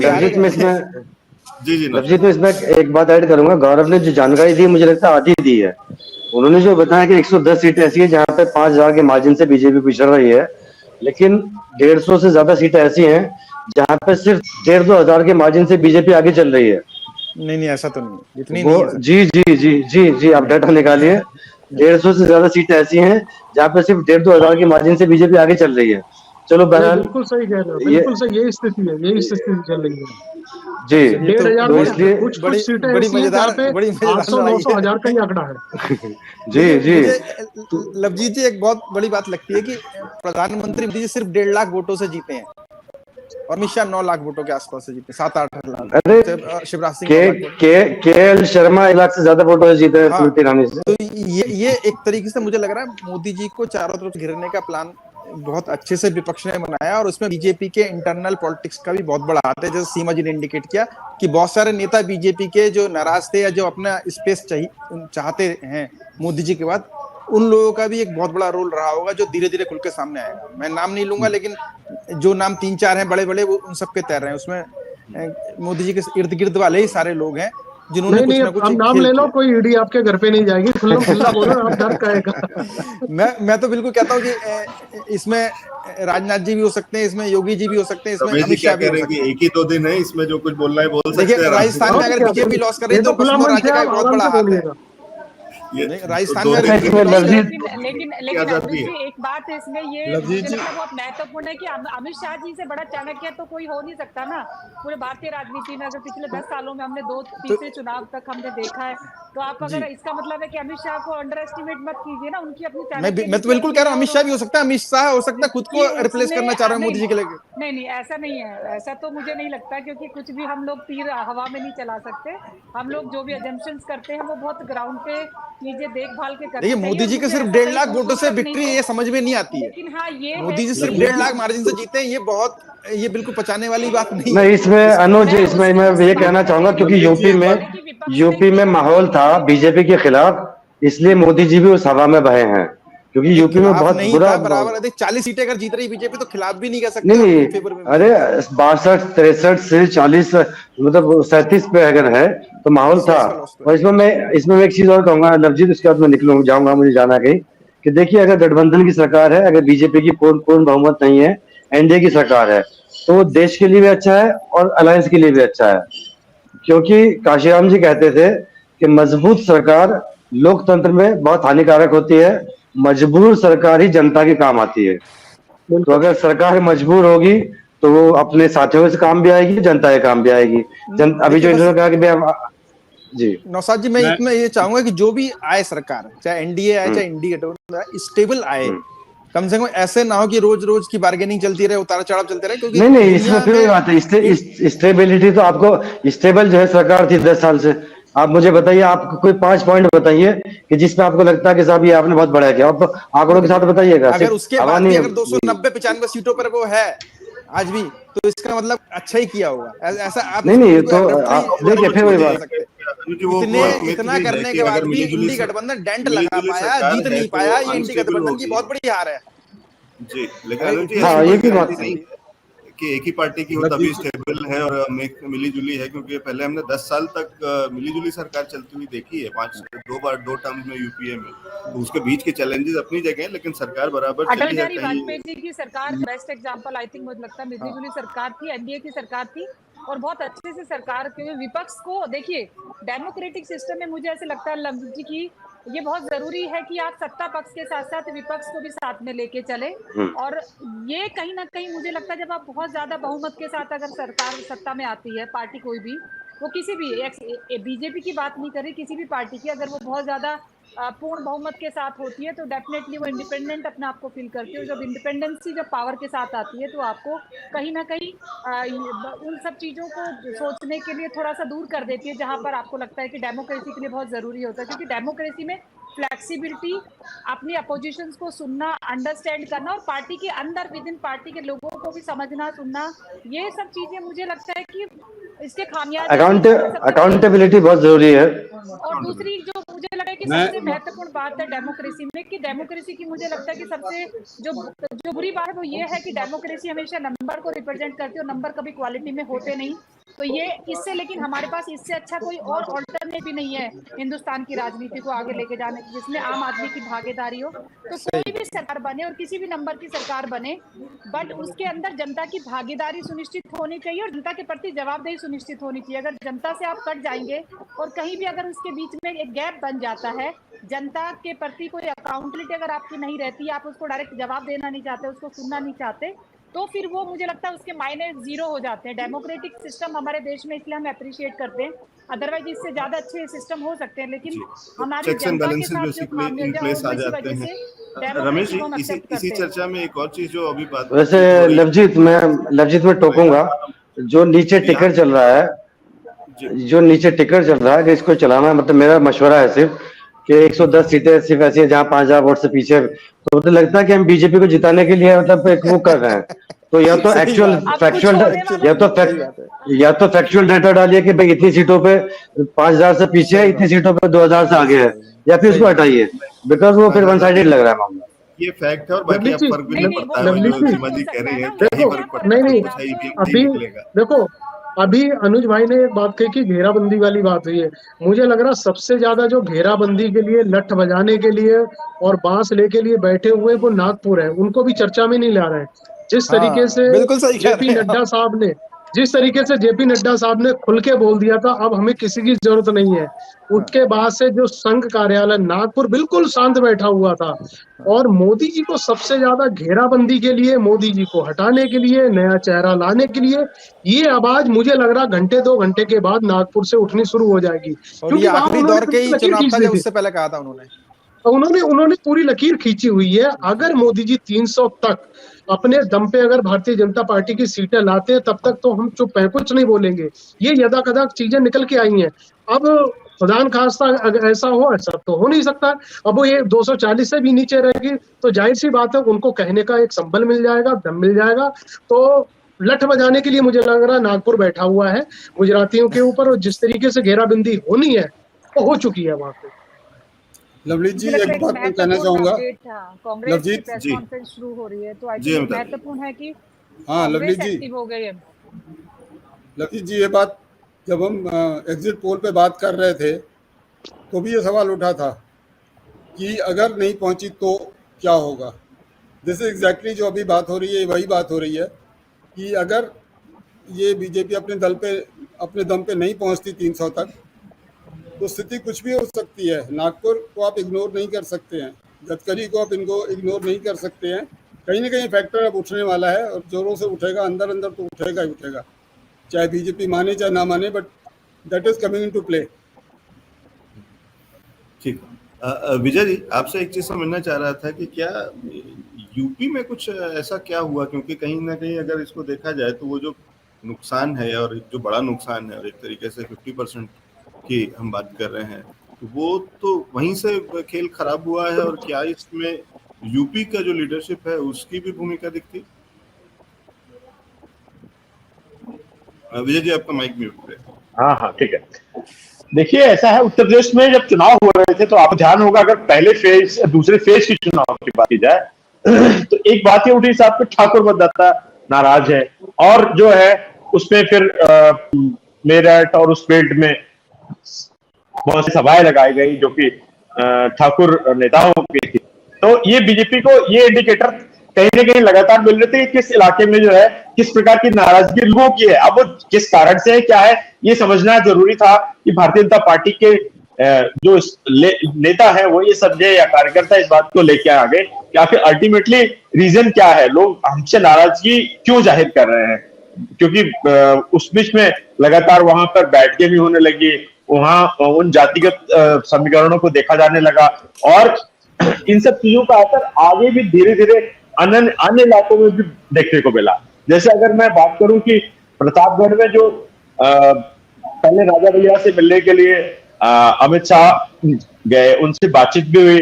उसके अलावा जो लोग की समाजवादी पार्टी के विधायक थे, जिनको की बीजेपी के फेवर में राज्यसभा चुनाव हुए तो उन्होंने वोटिंग की थी और समाजवादी पार्टी लाइन के अगेंस्ट चले गए थे, तो उनमें से कई सारे लोगों ने अमित शाह के साथ रायबरेली, जैसा मनोज पांडे ने ज्वाइन कर लिया। और लेकिन जब ये बात थोड़ी सी और आगे बढ़ी, लेकिन ये सब क्यों हो रहा था, उसका कारण ये था कि कहीं ना कहीं बीजेपी लीडरशिप को इस बात का भान था कि जो इलाकाई समीकरण है वो हम साध नहीं पा रहे हैं और हमें लोगों की आवश्यकता है, और हम लोगों को अपने साथ जोड़े जो कि क्षेत्रीय प्रभाव अपने रखते हो, चाहे वो विधायक है या और किसी प्रकार का प्रभाव है उनका। ये सब चीजें लगातार चल रही थी उत्तर प्रदेश में। एक बहुत इन सब चीजों का मुझे लगता है कि भान भारतीय जनता पार्टी के नेतृत्व को था, वो इस स्थिति को मैनेज करने के लिए कोशिश कर रहा था। ठीक, थोड़ा सा आगे बढ़ी तो प्रतापगढ़ में क्या हुआ? प्रतापगढ़ में जो राजा भैया की बात है, वो सपा के साथ उन्होंने ऐलान तो नहीं किया, लेकिन वो अपने सारे लोग उन्होंने डाइवर्ट किया कि भाई आप जो है सपा का सपोर्ट करेंगे। अल्टीमेटली हुआ ये कि पूर्वांचल में जो लोगों की मुद्दों के साथ नाराजगी थी, प्लस जो इस प्रकार के समीकरण जो आगे बढ़े, उन्होंने भारतीय जनता पार्टी को मैं निश्चित तौर पर कहूंगा कि डेंट किया। और वो डेंटिंग ये हुई कि आज जो स्थितियां आप देख रहे हैं, उसमें से पूर्वांचल में ऑलमोस्ट, जैसे मतलब सुल्तानपुर की बात तो नहीं माना जा रहा था कि भाई मेनका गांधी की सीट भी हार सकती है भारतीय जनता पार्टी, लेकिन और अयोध्या, जहां की जो है राम मंदिर का इतनी सारी गतिविधियां, इतनी रैलियां, इतना लगातार फोकस बना रहा, तो लेकिन ऐसा क्यों कि जो व्यक्ति लगातार पिछले 2 बार से सांसद जीतता रहा हो, फिर आगे बढ़िए तो यही स्थिति आपको बस्ती और जो पुराने 2 बार के सांसद थे उनके साथ हुई। तो ये कहीं ना कहीं जो गैप था, जो तारतम्य था, जो राजनीतिक एक स्पेस मिला, उसको तेजी से समाजवादी पार्टी ने पकड़ा और गैप को भरा, और इन जगहों पर बीजेपी को मुंह की खानी पड़ी। ये पूरा ही पूर्वांचल साफ हो गया ऑलमोस्ट। तो ये जो गैप आपको 40 सीटों का आज जो नजर आ रहा है वो ये है। और निश्चित तौर पे मैं कहूं कि अगर कहीं ना कहीं भारतीय जनता पार्टी ने, या जो भी रिपोर्टिंग सिस्टम था, उसमें कोई एक गैप रहा जिसने कि इस लेवल तक नहीं पहुंच सका पार्टी नेतृत्व कि उसको फिल कर सके, और वो डैमेज जो था वो इतना हुआ कि आज जो है नंबर्स उत्तर प्रदेश से जो दिल्ली तक का रास्ता है, उस रास्ते में बाधा क्रिएट हो गई। उसमें एक मेरे जो बाधा थी वो भारतीय उत्तर प्रदेश का रास्ता बंद हो गया। कांग्रेस मुख्यालय में बैठक चल रही, प्रेस कॉन्फ्रेंस चल रही है, और खड़गे साहब कह रहे हैं कि हमने तो मुद्दों पे चुनाव लड़ा था और चुनाव के दौरान बहुत परेशान किया गया, जो उन्होंने पहले भी बताया था कि खाते सील थे और क्या क्या चीजें हैं, और लेकिन कह रहे हैं कि जनादेश जो है वो मोदी जी के खिलाफ आया है, तो उसको उन्होंने इस तरीके से रखा है। जी गौरव, कुछ ऐड कर रहे हैं, कुछ अपडेट? जी सर, उन्होंने ये भी कहा है कि ये पीएम मोदी की राजनीतिक हार है, एक बड़ा स्टेटमेंट दिया। और उसके अलावा उनका ये कहना है कि इनका ये जो पूरा कैंपेन है वो बहुत पॉजिटिव रहा। इसका जो रिजल्ट जो वो अच्छा रिस्पांस मिला है, उसका इन्होंने एक कारण राहुल गांधी जी की यात्रा को भी बताया कि यहाँ से हमें काफी ज्यादा पॉजिटिव रिस्पांस मिला, लाखों लोग जुड़े। तो ये कुछ बातें हैं जो उन्होंने कही हैं। ये ठीक है, और एक बार इसको अमिताभ सर से दोबारा से समझना चाहूंगा, और सीमा जी का भी इस पर व्यू चाहूंगा कि क्या ये जो कैंपेन थी, और इस कैंपेन को और पीछे ले जा रहा हूँ कि पहली वाली यात्रा, फिर दूसरी यात्रा पार्ट 2 भारत जोड़ो, और क्या क्या अमन की यात्रा और कौन सी न्याय की यात्रा, वो वाली सारी चीजें, या जिस तरीके से चीजों, या इवन पिछला जो विधानसभा, उत्तर प्रदेश का विधानसभा था, जहाँ भले ही दोनों लोग मिलकर के रिजल्ट्स नहीं ला पाए, लेकिन जमीन क्या वहीं तैयार हो गई थी इस चुनाव की, इस लोकसभा की, और धीरे धीरे करके उस पर जब मेहनत करते हुए जब आगे बढ़े हैं, तो ये अलायंस, क्योंकि ये मेहनत कहीं ना कहीं अलायंस की मेहनत का नतीजा है, किसी एक पार्टी का तो नतीजा नहीं। तो उससे पहले तक काफी हद तक फ्रेगमेंट्स में थे, लेकिन वहीं से कहीं मिलजुल करके इनने तय किया है, और उसके बाद अब चीजें, अब उसके नतीजे आना शुरू हुए, रिजल्ट्स हुए हैं। अमिताभ? हाँ बिल्कुल, ये भारत जोड़ो यात्रा का जो आइडिया था काफ़ी अच्छी से प्लान किया गया था, और सबसे अच्छी बात थी कि इस बार मीडिया ने बहुत सपोर्ट किया राहुल गांधी को, जो कभी उनके साथ नहीं था। तो that lot of credit goes to Jairam Ramesh, जिनसे मीडिया के अच्छे संबंध हैं और रूलिंग पार्टी भी उनकी इज्जत करती है। तो जिस तरह से भारत जोड़ो यात्रा में राहुल गांधी ने यात्रा निकाली और नॉन कंट्रोवर्शियल, मतलब हर जगह उनका स्वागत हुआ है, तो उसका इम्पैक्ट कहीं ना कहीं तो पड़ा है ना। वो चीज़ें दिखने लगी, अब वो नफरत हटाओ, दिल जोड़ो, जिस तरह से भी किया, 2 बार निकाली उन्होंने यात्रा, तो कहीं ना कहीं यात्रा का असर पड़ा है।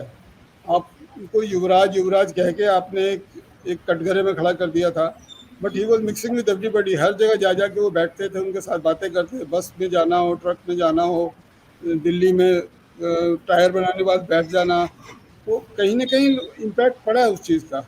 जो इन्होंने इमेज बनाई कि एक बहुत बड़े शाही खानदान से हैं, वो सब मतलब डैमेज हो चुका है, वो सब, उसका कोई वैल्यू नहीं रह गया। दैट शोज जो अमेठी में रिजल्ट हुआ है, मतलब राहुल गांधी के बिना भी अमेठी गया ना कांग्रेस, तो इम्पैक्ट पड़ा इन चीज़ों का। स्लो एंड स्टडी, ड्रामेटिक तरीके से नहीं, क्योंकि उतना पैसा नहीं था, शायद उतने रिसोर्स नहीं थे, लेकिन जी भारतीय जनमानस ने तो राहुल गांधी आज उस मुस्कुराहट के साथ में दिखाई दे रहे हैं स्क्रीन पे उस प्रेस कॉन्फ्रेंस में, और बड़ी मुस्कुराहट है, और ये लग रहा है कि वो जो एक असली जो दिल से मुस्कुराहट आती है ना, कि हाँ कुछ एक सेंस ऑफ रिलीफ है कि एक बड़ी मेहनत के बाद में उसका रिजल्ट मिलता हुआ। सीमा जी, क्या ये नए तरीके की राजनीति है, नया दौर है, और इसको देखने समझने के लिए, एनालाइज करने के लिए मीडिया को भी आउट ऑफ द बॉक्स सोचना पड़ेगा, और अपनी वोकेबलरी से लेकर के, थॉट प्रोसेस से लेकर के, मानसिकता से लेकर के सब कुछ बदलना पड़ेगा? देखिए लवप्रीत, जो मॉरल वैल्यूज हैं मीडिया की हों चाहे समाज के किसी भी तबके की, क्योंकि मीडिया भी समाज से बाहर नहीं है, मीडिया भी समाज का एक अहम हिस्सा है, बल्कि उसकी जिम्मेदारी ज़्यादा बड़ी हो जाती है कि वो चीज़ों को किस तरीके से रखे। तो चाहे वो पार्टी की बात हो, पार्टी की आइडियोलॉजी की बात हो, या किसी व्यक्ति विशेष की बात हो, तो हमारी जिम्मेदारी बनती है कि हम चीज़ों को किस तरीके से रखें। अनफॉर्चुनेटली कुछ पिछले सालों से नहीं, बल्कि मैं कह रही हूँ कि ग्रेजुअली दशकों से मैं देखती आ रही हूँ कि 25 साल मुझे जर्नलिज्म में हो गए, तो हम देख रहे हैं कि दिन प्रतिदिन जो मीडिया की जो भाषा शैली है और जो एनालिटिकल अप्रोच है वो बहुत निम्न स्तर की होती जा रही है। हम चीज़ों को बहुत नैरो लेवल पे सोचने लगे, जबकि उसके दूरगामी परिणाम क्या होंगे इस पर हमने सोचना बंद कर दिया एक तरह से। ये बहुत महत्वपूर्ण है कि जब हम किसी देश में डेमोक्रेटिक सिस्टम को जिंदा रखना चाहते हैं तो उसमें हमको अंतिम पंक्ति में बैठा हुए व्यक्ति को भी हमको ध्यान रखना पड़ेगा, चाहे वो राजनीतिक व्यक्ति हो या आम आदमी हो। राजनीतिक तौर पर मुझे लगता है कि जब राहुल गांधी की परसेप्शन को बनाया गया तो उसमें पप्पू शब्द को जिस तरीके से इस्तेमाल किया गया, राजनीतिक लोग हैं वो अपने राइवल्स को किसी तरीके से भी बोल सकते हैं, लेकिन जब हम किसी व्यक्ति को पप्पू मीडिया में भी आके बोलते हैं तो देन डेफिनेटली मुझे लगता है कि वहां पर हमें समझने की और सोचने की जरूरत है कि हम अपनी जिम्मेदारी का निर्वहन करें और हम उन शब्दों का इस्तेमाल ना करें जिससे किसी भी व्यक्ति को हम टैगिंग कर देते हैं। हालांकि ये क्योंकि स्किल सबके अपने अपने, और राजनीति में मुझे लगता है कि सबसे बड़ा खिलाड़ी वो होता है जिसके अंदर सबसे ज्यादा हिपोक्रेसी होती है, जो अपनी बातों को उस तरीके से कह पाता है भले वो उसको दूसरे तरीके से देखता है अपनी लाइफ में। तो मुझे लगता है अगर पूरी भारतीय राजनीति में देखूं तो राहुल गांधी वैसे व्यक्ति हैं जिनके अंदर बहुत ज्यादा हिपोक्रेसी नहीं है, चीजों को उस तरीके से डिप्लोमेटिक नहीं रख पाते, लेकिन जिस तरीके से यात्रा, जो पैदल यात्रा उन्होंने निकाली है, भारत जोड़ो यात्रा, उसके बाद उनके अंदर एक बहुत पॉजिटिव बदलाव आया है। व्यक्तिगत तौर पर एक बहुत जिम्मेदारी के साथ मैं ये कह सकती हूँ कि शायद ये बात बिल्कुल गलत नहीं है कि जब हम किसी भी नेता को बोलते हैं कि आप नेता तब बनता वो जब जनता के बीच में जाता है, तो उसका एक बेस्ट एग्जाम्पल राहुल गांधी है। राहुल गांधी ने भारत जोड़ो यात्रा के बाद भारतीय राजनीति में क्या योगदान दिया इसका मतलब नहीं है, उन्होंने कांग्रेस पार्टी को कहां से कहां लेके गए हैं उसमें मुझे बहुत ज्यादा नहीं कहने की जरूरत, लेकिन व्यक्तिगत तौर पर राहुल गांधी की अपनी छवि कैसे बदली है इसका सबसे नायाब उदाहरण मुझे लगता है वो खुद है कि उनकी परसेप्शन में बहुत ब्रेक आया। और इस दूसरे इलेक्शन में आपने देखा होगा कि कहीं भी वो जो जिक्र होता था कि पप्पू जैसे शब्दों का इस्तेमाल किया जाता था, इस इलेक्शन में कम से कम उनको पप्पू नहीं बोला गया। तो ये मुझे लगता है उनकी व्यक्तिगत उपलब्धि है भारत जोड़ो यात्रा के साथ में। दूसरा है कि देखिए, जब कोई भी राजनीति में कोई भी सरकार जब दो पारी खेलती है तो उसका एक एंटी इनकम्बेंसी फैक्टर होता है। कोई भी सरकार अगर लगातार रहती है तो ये विपक्ष की जिम्मेदारी भी बन जाती है कि वो उस इमोशंस को अपने फेवर में लेके आए और उसको वोट में कन्वर्ट करें। अभी भी मुझे लगता है कि जितने अच्छे तरीके से और हो सकता है विपक्ष का काम उतने अच्छे तरीके से नहीं हुआ, हालांकि उन्होंने जिस तरीके से एकजुट होकर के सारी वोट को एक साथ इकट्ठा किया है, लेकिन फिर भी पिछले कुछ महीनों तक ऐसे लग रहा था कि सब अपने अपने लिए लड़ रहे हैं, कोई इंडिया के लिए लड़ना नहीं चाहता, सबकी अपनी अपनी है कि मेरी भागीदारी। और जब आप कभी कभी राजनीति में बड़े गेम के लिए आपको छोटे इंटरेस्ट को छोड़ना पड़ता है, और वो जो सेक्रीफाइस वाली जो राजनीति है, जो आइडियोलॉजी की राजनीति है, वो पूरी भारत की राजनीति से मुझे लगता है धीरे धीरे खत्म हो रही है। अभी अपॉर्चुनिस्ट की राजनीति का दौर है और इसमें कोई एक पार्टी नहीं बल्कि सभी पार्टियां उसमें तमाम तरीके से भागीदारी निभा रही हैं पूर्ण तरीके से। बट इस पे हमें बैक फुट पे आकर एक बार सोचने की जरूरत है। उसमें सबसे बड़ी जिम्मेदारी मुझे लगता है मीडिया की हो जाती है, क्योंकि मीडिया मुख्य तौर से आईने का काम करता है कि जब कोई भी कुछ करे तो मीडिया उसको आईना दिखा सके। अगर आप बहुत सख्त तरीके से नहीं दिखा सकते, अगर आपकी मजबूरियां होती हैं, क्योंकि हम सब लोग भी बिजनेस मैं जब कहती हूँ न्यूज़ बिजनेस है तो उसमें कुछ मुझे लगता है किसी को भी परहेज नहीं होना चाहिए, क्योंकि न्यूज़ बिजनेस है हमको उसको रन करना हमारी कुछ जिम्मेदारियां कुछ मजबूरियां होती हैं, लेकिन फिर भी कभी कभी हमको आईना दिखाना चाहिए। और अगर आईना नहीं दिखा सकते तो कम से कम हम उस गरिमा को बनाए रखें जिसमें हम भाषा पर संयम रखें, बातों को उस तरीके से रखें ताकि उसके दूरगामी परिणाम बहुत बुरे ना हो और हमारी डेमोक्रेटिक सिस्टम जी, को वो किसी तरीके से क्षति ना पहुंचाए। ये मुझे ठीक लगता है बात है। बहुत तो सीमा जी महत्वपूर्ण जो मुद्दा कह है। रही हैं वो ये कह रही हैं कि मीडिया की जिम्मेदारी सिर्फ खबरों तक सीमित नहीं है, भाषा की गरिमा को भी बनाना और उसको आगे बढ़ाना। और हम लोग पहले कहते थे कि जब किसी भाषा को सीखना है तो उसके अखबार को पढ़ना शुरू कर दिया जाए। और लेकिन आजकल कई सारे ऐसे भी अखबार हैं कि उनको ना ही पढ़ा जाए तो अच्छा है, क्योंकि जो आती हुई भाषा है वो भी आपकी बिगड़ जाएगी, फिर बड़ा मुश्किल हो जाएगा। तो इसलिए वो नाम तो नहीं लूंगा, लेकिन उस तरीके के अखबारों से भी दूर रहे और बहुत सारे चैनलों से भी शायद दूर रहने की भी जरूरत आन पड़ी है।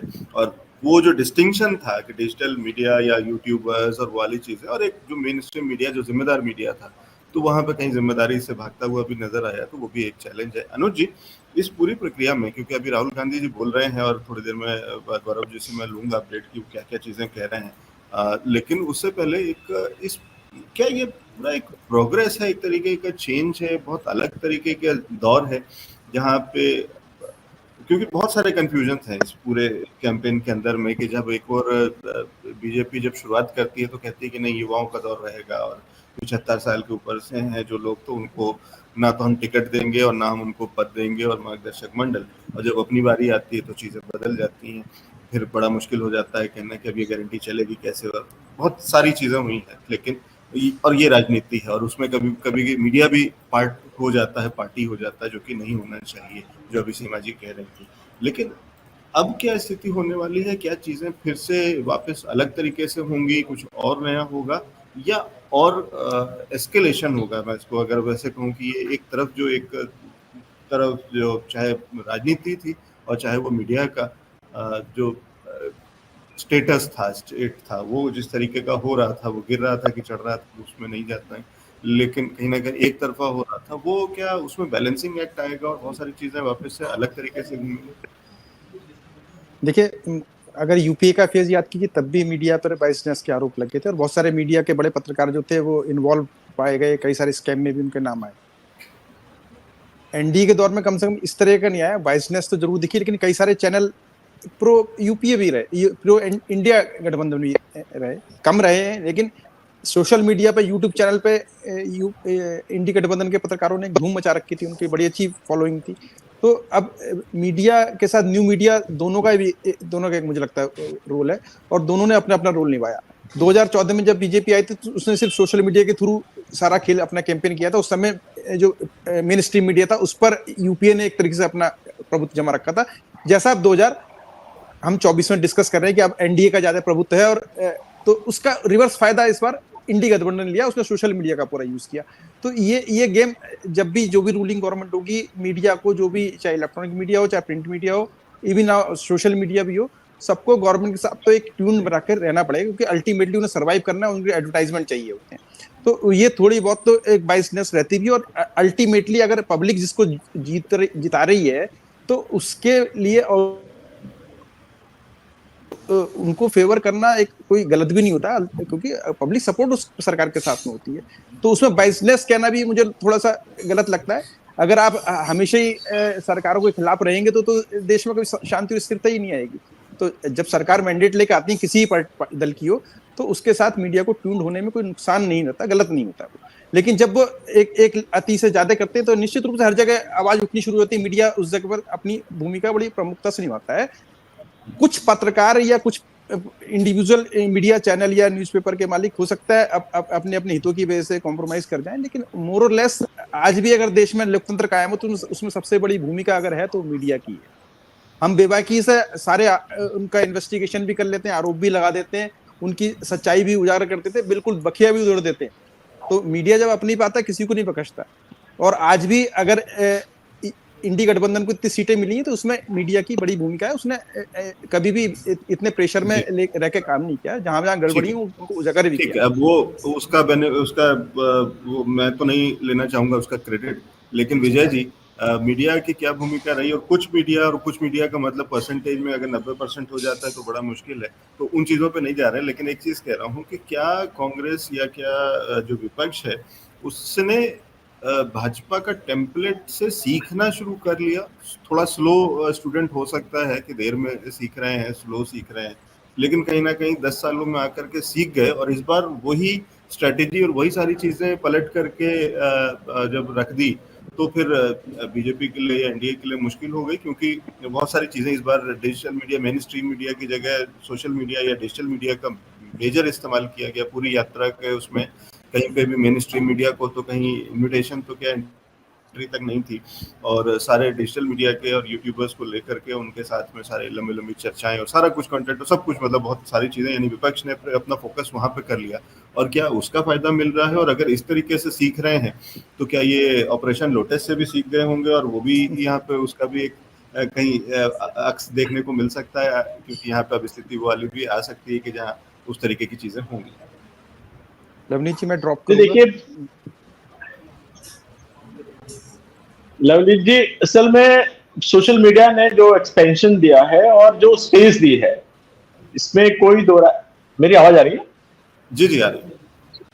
हाँ, तो जो स्पेस दिया है और जो प्लेटफॉर्म आज जो, जैसे मान लीजिए जिसको बार बार जो है डिफाइन किया गया कि भाई गोदी मीडिया, गोदी मीडिया, गोदी मीडिया, ठीक है भाई, आप जो भी चीजें प्रोजेक्ट हुई, जो भी चीजें दिखाई गई, जो लगातार आप कह सकते हैं कि किसी सत्ताधारी दल के इशारे पे जहां तक आरोप लगते हैं कि किया गया, तो ये चाहे वो कल की जो है आपके एग्जिट पोल की बात है, उनमें लगातार ये आरोप लगे हैं। तो ये जो चीजें हैं, कहीं ना कहीं विपक्ष ने एक दूसरे प्लेटफॉर्म के थ्रू या सोशल मीडिया के थ्रू अपनी बात को भी ठीक वैसे ही रखा जिस प्रकार से ये रखा, या उन प्लेटफॉर्मों ने वो स्पेस दी, उन्होंने जो पक्ष दूसरा रखा उसको पूरी तरह से उजागर किया।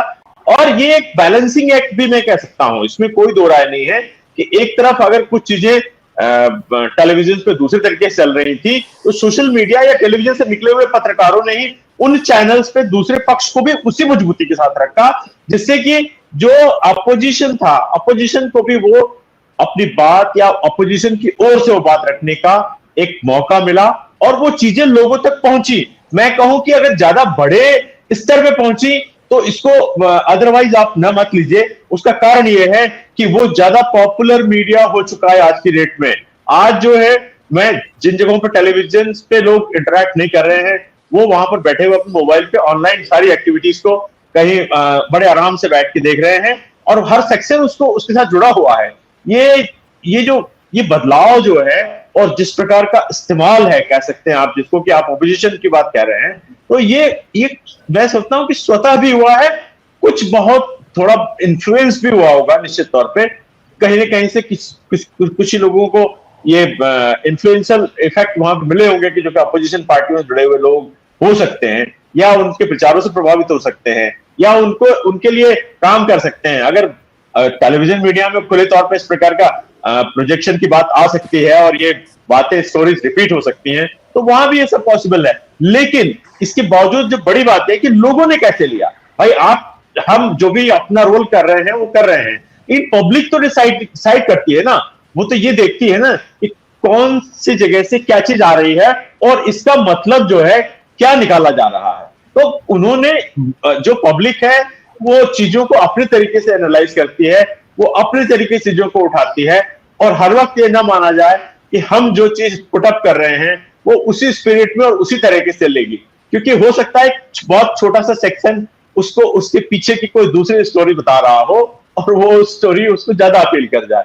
तो ये चीजें जो है, सोशल मीडिया के जो बहुत छोटे छोटे एफर्ट्स जो नजर आ रहे हैं, उनकी फॉलोइंग बहुत बड़ी है और वो काफी ज्यादा जो है आज की डेट में प्रभावी है। आप इसको इस इलेक्शन के दौर में आज उसको अगर बहुत गौर से देखें तो वो घटनाक्रम हो रहे हैं और वो अपना रोल अदा कर रहे हैं, तो उसको इग्नोर भी आप नहीं कर सकते। आप ये भी नहीं कह सकते साहब कि इसका कोई प्रभाव नहीं है, उसका प्रभाव तो हो रहा है, लोग उसको ज्यादा बड़े स्तर पे देख रहे हैं और वो एक्टिविटी ज्यादा बढ़ रही है और वो चीजें प्रभाव भी डालेंगी। ये बड़ी सामान्य सी बात है, जो चीजें वहां से उठाई गई उसका असर आपको इस इलेक्शन में नजर आ रहा है, अगर मैं कहूँ जी, उसका असर नजर आ रहा है। अमिताभ जी, इसमें एक चीज और समझना चाह रहा हूँ, जो क्योंकि आपसे ये सवाल इसलिए भी ज्यादा इम्पोर्टेंट हो जाता है आपसे पूछना, क्योंकि आप एनजीओ के साथ में भी जुड़े हुए हैं और ग्रास रूट लेवल पे चीजों को देख रहे हैं। तो यहाँ जब हम लहर की बात कर रहे थे तो लहर तो नहीं मिली, लेकिन क्या अंडर करंट था, और वो अंडर करंट इतना बड़ा था कि जिस तरीके के नतीजे, जिस तरीके की चीजें अब रिफ्लेक्ट कर रही हैं नंबर्स में, ये वो है। और पहले 5 साल दिए गए थे, फिर उसके बाद कुछ चीजें नहीं रह गई, तो एक कहीं बेनिफिट ऑफ डाउट जैसी चीज होती है कि जनता ने फिर दे दिया था एकदम, और कि ठीक है कम समय था और 5 साल बहुत कम समय है, बहुत सालों की जो चीजें खराब हैं उनको ठीक करने के लिए, तो एक टर्म और दिया। लेकिन 10 साल बाद थोड़ा सी निराशा रही, और इसलिए कहीं चेंज की कोशिश है और वो सामने दिख रही। हाँ बिल्कुल, आप सही कह रहे हैं। मैं करीब 8-10 सालों से प्रयास नाम की संस्था से जुड़ा हूँ, जो बच्चों के साथ, महिलाओं के साथ काम करते हैं, और धीरे धीरे ये अंडर करंट तो था, आई कुड फील कि अंडर करंट एक चल रहा है जो ऊपर वाले लोग या इंक्लूडिंग सोशल मीडिया को नहीं महसूस हो रहा था, क्योंकि वो एक लेवल पे काम करते हैं। लेकिन जिन लोगों के कोई है नहीं, जिनको कोई देखने वाला नहीं, जो मार्जिनलाइज्ड है बिल्कुल, जिनके ऊपर पूरी तरह की चीज़ें हो रही हैं, तो उसमें एक अंडर करंट था। और आई वॉज ओनली वरीड कि ये वोट में कन्वर्ट होगा कि नहीं होगा, लेकिन मुझे लग रहा है कि इस बार वोट में कन्वर्ट हुआ है, और वो अंडर करंट कहीं ना कहीं काम आया है। लेकिन एक चीज़ और मैं जोड़ना चाहूँगा, इसमें अभी बात हो रही थी कि अगर कोई सरकार में एक पार्टी जैसे एनडीए है, अगर बीजेपी अकेले अपने दम पे 300 या 300 ऊपर लाती, तो they could bulldoze over other partners, जो चाहे अपना एजेंडा पूरा करा लेती। लेकिन इसका कभी कभी नुकसान भी होता है। जैसे शाइनिंग इंडिया जब चल रहा था, तो I was in Uttar Pradesh, और मैं RSS वालों से मिलता था, तो वो कहते शाइनिंग इंडिया तो पता नहीं कैसे दिल्ली में दिखा रहे हैं, हमें तो लग रहा है कि एनडीए सिर्फ ममता का एजेंडा पूरा कर रहा है या किसी और का एजेंडा पूरा कर रहा है, और RSS जो मंदिर बनाने की बात करता है उसकी बात ही नहीं कर रहा है। तो ये अगेंस्ट भी हो जाता है। हालांकि चेक्स एंड बैलेंसेस हमारे लिए अच्छा है, हमें प्रजातंत्र के लिए अच्छा है कि 4 पार्टीज हैं या 6 पार्टी एक दूसरे से मिलके एक कॉमन पॉलिसी लाएं, तो दोनों वर्क्स बोथ वेज। जी ठीक है।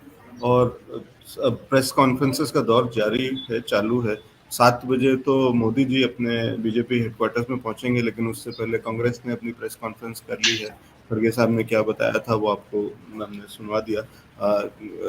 गौरव, राहुल गांधी में देख रहा था बोल रहे थे कुछ खास चीजें, और कहीं कुछ ऐसे संकेत दिए हैं कि सरकार बनाने की कोशिश कैसे करेंगे वो, क्योंकि उतने तो आंकड़े नहीं है एनडीए के पास, तो ठीक ठाक बहुमत है, तो कोई तरीका या कुछ उन्होंने कुछ संकेत दिए? सर अगर नंबर की बात करें तो फिलहाल एनडीए 294 पे लीड कर रहा है, और इंडिया अलायंस जो है वो 231 पे लीड कर रहा है। लेकिन जब राहुल गांधी से सरकार बनाने पे सवाल पूछा गया तो उन्होंने इनकार नहीं करा, और उन्होंने बोला कि ये कल की मीटिंग में पता चलेगा। और एक सबसे जरूरी बात कि इंडिया अलायंस की जो जितनी भी पार्टियां हैं वो तो रहेंगी ही रहेंगी, कोशिश की जा रही है कि जो इंडिया अलायंस के पार्टियां नहीं है उनको भी अप्रोच किया जाएगा। और जीत का जो क्रेडिट है, अगर हम यूपी की बात करें तो यूपी में कहीं ना कहीं प्रियंका गांधी को उन्होंने बहुत ज्यादा क्रेडिट दिया है। और इसके अलावा अगर बात करें तो गरीब और किसानों ने संविधान की लड़ाई लड़ी है, इस चीज को उन्होंने कहा है कि जो संविधान को बचाने का काम किया है यहाँ पे गरीबों ने और किसानों ने। तो ये कुछ बड़े स्टेटमेंट उन्होंने दिए हैं। और इसके अलावा उन्होंने सीबीआई और ईडी जैसी एजेंसियों पे भी सवाल उठाए, और उन्होंने कहा कि इलेक्शन के दौरान हमें परेशान भी किया गया। ये कुछ बातें कही हैं। जी सीमा जी, इस बार की पूरी कैंपेनिंग में ऑप्टिक्स की बड़ी इंपॉर्टेंस रही है, बड़ा रोल रहा है। और क्या ये भी पिकिंग लीव फ्रॉम ऑपोजिशन, यानी रूलिंग पार्टी से या बीजेपी से या मोदी जी की किताब से, क्या एक चैप्टर चुरा करके और इस तरीके की चीजें, क्योंकि जहां एक और ऑप्टिक्स में कमल का निशान लेकर के मेजरली कैंपेनिंग हुई है बीजेपी की, वहीं कांग्रेस ने या राहुल गांधी ने संविधान का इस्तेमाल किया है। और आज भी अभी जब प्रेस कॉन्फ्रेंस की बात कर रहे हैं, और जहां पे अभी वो बता रहे थे कि संविधान को बचाने की लड़ाई थी, तो वो संविधान के एक किताब जो है वो हाथ में लेकर के आज भी लहरा रहे थे अभी प्रेस कॉन्फ्रेंस में, और उन्होंने कई जगह रैलियों में भी किया। तो ये ऑप्टिक्स क्या आपकी बार बहुत इम्पोर्टेंट था, और ये लेसन अब राहुल गांधी ने भी सीख लिया? तो देखिए, जिस तरीके से, क्योंकि तमाम आप पिछले कुछ इलेक्शन से पहले का भी अगर दौर देखेंगे तो बार बार ये विपक्ष की तरफ से एक आवाज़ उठती रही है कि संविधान खतरे में है।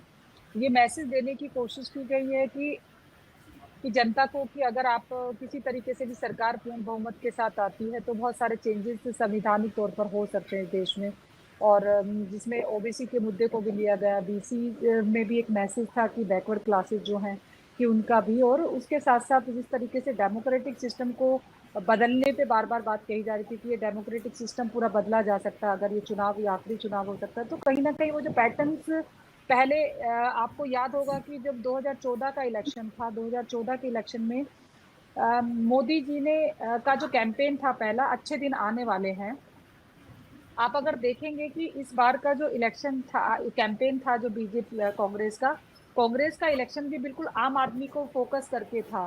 कहीं ना कहीं वो ये मैसेज देने की कोशिश थी कि संविधान और आम आदमी की लड़ाई सिर्फ लड़ सकते तो हम लोग लड़ सकते हैं, वो लोग नहीं लड़ सकते, जिसको लेके बीजेपी चली थी 2014 में। तो ये पूरी तरीके से फोकस रहा है, और उस पर उन्होंने बड़ा डिटेल में, अगर मैं पॉइंट्स वाइज तो नहीं बता पाऊंगी क्योंकि मेरे सामने रिटर्न में नहीं है अभी, तो मैं उस पर नहीं उतना कह पाऊंगी, लेकिन मैंने जितना जो डॉक्यूमेंट था कांग्रेस का, उसमें साफ ये लिखा गया था कि पॉइंट वाइज कि हम क्या क्या देंगे और कैसे देंगे, और उसमें स्पेसिफिकली ये बताया गया था कि हम ये करेंगे और ऐसे करेंगे। तो ये सब जो डिटेल्ड में जो काम किया गया, वो मुझे लगता है कहीं ना कहीं ये मैसेज देने की कोशिश थी कि हम बहुत सीरियस हैं इन मुद्दों को लेकर के, और इनको किसी, हम अगर पावर में आते हैं तो हम इस पर काम करेंगे। लेकिन मुझे लगता है कि जिस तरीके से पूरे कैंपेन को डिजाइन करने के बाद जो रणनीति को मैं बार बार जब कह रही थी पहले भी कि मुझे लगता है कि ये जो नंबर आया है 243 और 294, जो आप एनडीए का नंबर देख रहे हो, जो बीजेपी का नंबर देख रहे हैं, ये कांग्रेस को किसी तरीके से 100 पे रोक दिया, और पूरी इंडिया को 231 के आसपास अगर रोकती हुई नजर आ रही है, तो उसके पीछे कहीं ना कहीं अमित शाह की जो अपनी जो स्किल है, मैनेजमेंट स्किल है, इलेक्शन मैनेजमेंट स्किल, वो बहुत डिटेल में उन्होंने काम किया है। नहीं तो पूरी तरीके से मुझे ऐसे लग रहा है अगर हवा कहीं भी थोड़ी सी भी इधर होती, क्योंकि जो न्यूट्रल वोटर होता है उसको थोड़ा सा हिलाने की जरूरत होती है, तो मुझे लगता है कि ये जो रोक पाए हैं, ये जो इनको आप पूर्ण बहुमत से पीछे रोका हुआ है, वो सिर्फ और सिर्फ अमित शाह के जो मैनेजमेंट स्किल है इलेक्शन को लेकर के, ये उसी का कमाल है कि अभी भी मुझे लगता है कि एनडीए ही है जो सबसे पहले दावा भी ठोकने वाली है और सरकार भी बनाने वाली है, क्योंकि नंबर में बहुत ज़्यादा बदलाव आने वाला है नहीं अब जिस तरीके से काउंटिंग हो रही है। तो बट कांग्रेस का मेन एजेंडा यही रहा था, और उस पर उन्होंने पूरी तरीके से काम भी किया। बट क्योंकि एक ऑर्गेनाइजेशनल जो स्ट्रक्चर होता है उसका अपना काम करने का तरीका होता है, बीजेपी के पास आज पावर भी है, फंड भी है, और उनके पास स्किल्ड लोग भी हैं, जिस तरीके से वो डिजाइन करते हैं और जिस तरीके से पूरे डिजिटल को और जितने आईटी सेक्टर बेस्ड चीज़ें थी उन सबको इस्तेमाल किया गया। उन्होंने हर फेज में अपनी स्ट्रेटजी को बदला है बीजेपी ने। आपने देखा होगा जो फर्स्ट फेज में थे वो बिल्कुल अलग तरीके से आए थे, लेकिन उसके बाद जब राजस्थान में जिस तरीके से मोदी ने दोबारा से भाषण दिया तो उन्होंने अपना पूरा पैटर्न चेंज किया। उनको लगा पोलराइजेशन वापस हमारे लिए बहुत बड़ा मुद्दा हो सकता है, हिंदू हमारे लिए बात हो सकती है, तो हिंदू और मुस्लिम को उन्होंने आमने सामने लाकर खड़ा कर दिया। वो ओवरऑल हमने इलेक्शन में देखा है इस बार कि कहीं ना कहीं उल्टा हो गया। ये भी था कि शायद नैरेटिव वो सेट कर रहे थे, राहुल गांधी सेट कर रहे थे या कांग्रेस सेट कर रही थी, और उस पे पलटवार कह लीजिए या उसको मैनेज करने की कवायद जो है वो कहीं एनडीए या बीजेपी पे थी, तो वो रिवर्स गेम हो गया था। विजय जी, एक चीज जो अभी जैसे सीमा जी कह रही, तो दावा तो बनता है 243 सबसे बड़ी पार्टी बीजेपी, तो पहला दावा तो निश्चित रूप से उन्हीं का बनता है, और शायद अगर बुलाया जाएगा तो सबसे पहले उनको बुलाया जाएगा। लेकिन अब कंफ्यूजन ये है, क्योंकि अभी जिस तरीके की जो बाकी प्रेस कॉन्फ्रेंसेस हो रही हैं, ममता जी भी बोल रही हैं, और इससे पहले क्या नाम है स्मृति ईरानी जी की भी प्रेस कॉन्फ्रेंस थी, तो थोड़ी देर में गौरव से पूछ लेते हैं एक बार। गौरव, जल्दी से एक अपडेट की क्या क्या चीजें निकल के आई हैं इन प्रेस कॉन्फ्रेंसेस से? ममता बनर्जी की प्रेस कॉन्फ्रेंस से जो अपडेट निकल के आया, पहला तो वो कॉमन सी चीज हर एक इंडिया अलायंस का चल रहा है कि जो संवैधानिक संस्थाएं हैं उन पे कहीं ना कहीं उनकी आज़ादी छीनी गई है, ये ममता बनर्जी का भी कहना है।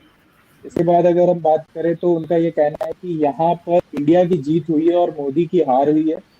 यहाँ पर मोदी का अहंकार हारा है और मोदी जी का पर जो लोगों का विश्वास था वो कम हुआ है।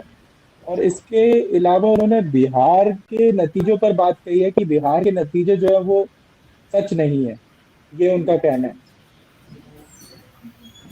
ठीक है, तो विजय जी ये बहुत सारी चीजें, और यहाँ पे एक संकेत वो भी है कि वो कई चीजों पे उन्होंने, मैं एक वो देख रहा था कि उन्होंने यूज किया कि ऐसा था, तो ये चीजें बहुत खराब थी, स्थिति बहुत खराब थी, ये सरकार बहुत खराब थी जैसी चीजें हैं, और विश्वसनीयता कम हुई है। और वो कहीं ना कहीं ये कहने का एक इमेज क्रिएट करने की चीज है कि ये सरकार थी और अब नई सरकार बनेगी, कोई और सरकार बनेगी, ऐसा कुछ गुंजाइश दिखती है। क्योंकि अगर 243 के साथ में इनको निमंत्रण जाता है और उसके बाद जो अलायंस है तो वो वैसे ही 294, जो कि कंफर्टेबल फिगर है 272 से, एक बार को अगर हम वो 400 के नारे को दूर रख दें, जो हो सकता है कि बैकफायर कर गया हो कि 400 पार और उस तरीके की चीज़ें, तो वो बहुत सारी चीज़ें होती हैं, जब थोड़ा समय खराब होता है तो आपकी अच्छी चीज़ें भी, आपके अचीवमेंट्स भी आपको बैकफायर कर जाते हैं, नुकसान करते हैं, तो वो अलग चीज़ है। लेकिन इसमें अभी कितना शक व शुबा है कि सरकार बदल रही है और एनडीए नहीं है, या मोदी जी प्रधानमंत्री नहीं बन रहे, और ये कैसे, ये स्थिति कैसे निकल गई? नहीं, देखिए एक बहुत सीधी सी बात है कि भाई जब नंबर जिसके पास है उसका इन्विटेशन ही जो सर्वसम्मत तौर तरीके हैं उसमें उसी के लिए बनता है। तो इसमें तो कोई दो राय नहीं कि सबसे बड़ी पार्टी को ही बुलाया जाएगा कि भाई आप सरकार बनाने के लिए आगे आइए। तो ये निमंत्रण तो ऑब्वियस सी बात है बीजेपी और एनडीए को ही मिलेगा और मिलना भी चाहिए। उसका कारण ये है कि हमारा वो पारंपरिक एक संवैधानिक तौर तरीका है, तो हम वैसा ही काम करते हैं। तो राष्ट्रपति की ओर से तो ये मान के चलिए कि अभी ये फिगर्स जो है क्या कुछ बदलती हैं आगे चलते हुए। थोड़ा सा एक चीज और भी गौर करने वाली होगी, क्योंकि जहां तक कि जो शॉर्ट मार्जिन वाले वो हैं लीड्स हैं, वो लीड्स कहीं चेंज ना हो जाए, और वो चेंज होने के बाद में क्या ये 100 और 110 वाले जो इस टाइप के जो आंकड़े अभी फंसे हुए हैं, क्या वो पूरी तरह से क्लियर हो जाते हैं? तो जाते हैं तो किसकी ओर जाते हैं ये भी देखना होगा, क्योंकि वो नंबर्स बदल देंगे आगे। क्या हम इसको मान लें कि ये फाइनल है नंबर्स? काफी हद तक मान सकते हैं, क्योंकि दोनों ही तरफ के उसी तरीके के आंकड़े हैं। तो जो मार्जिनल जिसकी बात कर रहे हैं कि जिसमें मार्जिनली पीछे चल रही है बीजेपी, उसी तरीके के वाले भी आंकड़े हैं जहां पे मार्जिनली ही आगे चल रही है, और जहां पे बहुत से जो रिजल्ट्स आ चुके हैं वहां पे भी बहुत ही मार्जिनल जीत जो है बहुत ही कम से है, कम वोटों से है। तो इसलिए बहुत ज्यादा फर्क नहीं है। जितने अगर कुछ चेंज हो सकते हैं कि जो सीट जीत रहे थे वो हार गए और जो हार रहे थे वो जीत गए, लेकिन कुल मिलाकर के आंकड़ा इसी के आसपास रहने वाला है। 290-94 के आसपास एनडीए आराम से है और 243-44 के आसपास बीजेपी आराम से है। तो ये मान सकते हैं कि ये करीब करीब फाइनल आंकड़ा है। बहुत ज्यादा गुंजाइश तो नहीं दिखती है इसमें चेंज हो जाने की। हाँ, देखिए अगर बहुत ज्यादा गुंजाइश नहीं है, जैसा कि हम लोग ये बात मान रहे हैं, आप कह रहे हैं, तो स्थिति निश्चित तौर पे है कि भाई पहला जो है राइट जो इन्विटेशन मिलेगा या मिलना चाहिए वो तो भाई एनडीए के पास जाना चाहिए। अगर एनडीए की बात करूं या बीजेपी की बात करूं या मोदी की बात करूं, जैसे प्रधानमंत्री मोदी का ये रेपुटेशन अभी फिलहाल जो सबसे लीडर उनके एनडीए के वही है, तो वही उन्हें ही कहा जाएगा कि भाई उन्हें ही मिलेगा, और ये बीजेपी की ओर ही जाना चाहिए। और जहां तक बात है ये जो अभी अपोजिशन की ओर से जो प्रेस कॉन्फ्रेंसेस हो रही हैं और जो बातें कही जा रही हैं, तो इसमें तो कोई दो राय नहीं है कि भाई जो चीजें लगातार पिछले साल 1.5 साल से जिनका कि और ज्यादा पेनिट्रेशन बढ़ गया था, चाहे वो सरकार अपने अस्त्रों का इस्तेमाल कर रही थी, अपनी संस्थाओं का इस्तेमाल कर रही थी, और जैसे ममता बनर्जी ने कहा कि भाई हमारे बहुत सारी कॉन्स्टिट्यूशनल इंस्टीट्यूशंस को भी खराब किया गया। तो ये चीजें अब जबकि आपके पास में एक कंफर्टेबल नंबर्स हैं और आप एक स्ट्रांग अपोजिशन के रूप में अपीयर हो रहे हैं, तो आपका एक स्ट्रांग से भी तो बनता है ना। क्या आप अगर मान लीजिए बीजेपी भी सरकार में आती है या एनडीए गठबंधन सरकार बनाता है, उसको इन्विटेशन मिलता है, तो ये अपोजिशन, एक स्ट्रांग अपोजिशन की भूमिका में क्या इस सारी पार्टियां जो इकट्ठा हुई इंडिया के नाम पे वो अपना रोल निभाएंगी? क्योंकि वो बहुत सारी चीजों को भाई आपके पास पे रहेगा कि आप उसको रोक सकते हैं। आप जो है कॉन्स्टिट्यूशनल अमेंडमेंट की बात जो 400 पार वाली नारे के साथ कही गई और बहुत सारे भारतीय जनता पार्टी के एमपीज ने अपने वर्जन रखे कि हम ऐसा बदल लेंगे, वो संविधान बदल जाएगा, और बाद में इसको इस्तेमाल भी कर रही है बहुत अच्छे से अपोजिशन ने कि भाई कहीं ऐसा तो नहीं है कि कॉन्स्टिट्यूशन जो है जो लहरा करके लगातार अभी भी रखा गया है सामने, इसको बदल दिया जाएगा। तो अब तो बदलने के लिए जो जो जो मेजोरिटी चाहिए वो तो बनती नहीं है एनडीए के पास में। तो अब आपके पास भी क्या है भाई, आप भी तो अपना रोल प्ले करिए ना। स्ट्रांग अपोजिशन के रूप में भी अगर आप बैठते हैं तो आपके पास भी अच्छे नंबर्स हैं इंडिया के रूप में अगर आते हैं तो। लेकिन जो सरकार वाली बात है वो तो निश्चित तौर पे Bharatiya Janata party lead government ही होगी, क्योंकि अभी उनके पास में जो नंबर्स हैं, अगर इसमें बहुत बदलाव नहीं आने वाले हैं तो ये मान के चला जाना चाहिए कि सरकार जो है वापस तीसरे टर्म की भारतीय जनता पार्टी की ही लीडरशिप में बनेगी। जी सीमा जी, एक क्लोजिंग कमेंट ले रहा हूँ। और वही नॉर्मल सिनेरियो में अगर नॉर्मल इलेक्शन में हम बात कर रहे होते तो अभी शायद ये सवाल नहीं होते, और तब तो हम बहुत सीधा सीधा कह चुके होते हैं कि एनडीए पूरी तरीके से बहुमत में है और सरकार जो है वो वैसे ही बन रही है, एनडीए की सरकार बन रही है। लेकिन जिस तरीके की स्थितियां हैं और जिस तरीके का माहौल बना हुआ है वहाँ पे सवाल उठ जाते हैं और लगता है। तो लेकिन फिलहाल अगर एक बार, तो आपको क्या लगता है कि ये जबरदस्ती के सवाल और सिर्फ इसलिए हैं क्योंकि 400 पार के नारे से शुरू करी गई थी कहानी, तो अब उसी स्केल से नापा जा रहा है और फिर हमको लग रहा है कि 300 पार भी नहीं हो पाया है, तो इसलिए इसको उधर से देखा जाए या नॉर्मल उसमें देख लें कि 272 चाहिए होते हैं, 294 मिले हुए, कंफर्टेबल फिगर है, चिंता की कोई बात नहीं, सरकार तो बनी रही है और नेता भी फिक्स है, तो वो भी कोई ऐसा उसमें भी कोई शको-शुबा नहीं है कि ये 3-4 नाम होंगे और उसमें से कौन बनेगा। जो कि अगर यही इंडिया अलायंस की बात कर लें और थोड़ा सा भी उनके नंबर ऊपर होते तो हम वहाँ पे ये चर्चा कर रहे होते कि कौन बनेगा प्रधानमंत्री, और यहाँ हमें कुछ जरूरत नहीं है और ओवर थिंकिंग की बात है। या कहानी वो टेस्ट तक जा सकती है कि बनने के बाद में और उसके बाद भी चीजें गड़बड़ा सकती हैं। सीमा जी कैसे देखते हैं? देखिए बहुत महत्वपूर्ण सवाल है ये, मुझे लगता है ऐसे, क्योंकि ये बहुत ज़रूरी भी है, क्योंकि बीजेपी जो है वो बहुमत से नीचे है। एनडीए के नंबर को हम देख रहे हैं और ये महत्वपूर्ण इसलिए हो जाता है इस वक्त में, अगर बीजेपी जनरल तरीके से होती, इलेक्शन लड़ती तो नहीं, लेकिन जो इलेक्शन लड़ा गया वो इलेक्शन में अगर आप देखेंगे पूरा कैंपेन जो था वो बीजेपी वर्सेस अदर पार्टी नहीं था, बल्कि मोदी वर्सेस अदर पार्टी था। कि हर कैंपेन में बीजेपी की जगह मोदी का नाम लिया गया और दबी जुबान में, चाहे वो आरएसएस हो, चाहे बीजेपी के तमाम जो दूसरे बड़े नेता हैं उनकी बात करें, या जितने भी जो लोग हैं जो अहमियत रखते हैं बीजेपी में, उन सबको कहीं ना कहीं ये बात खलती है, भले ही वो कह नहीं पाते हैं कि मतलब आप बाकियों को इस तरीके से दरकिनार नहीं कर सकते, ये उनको ऐसा फील होता है।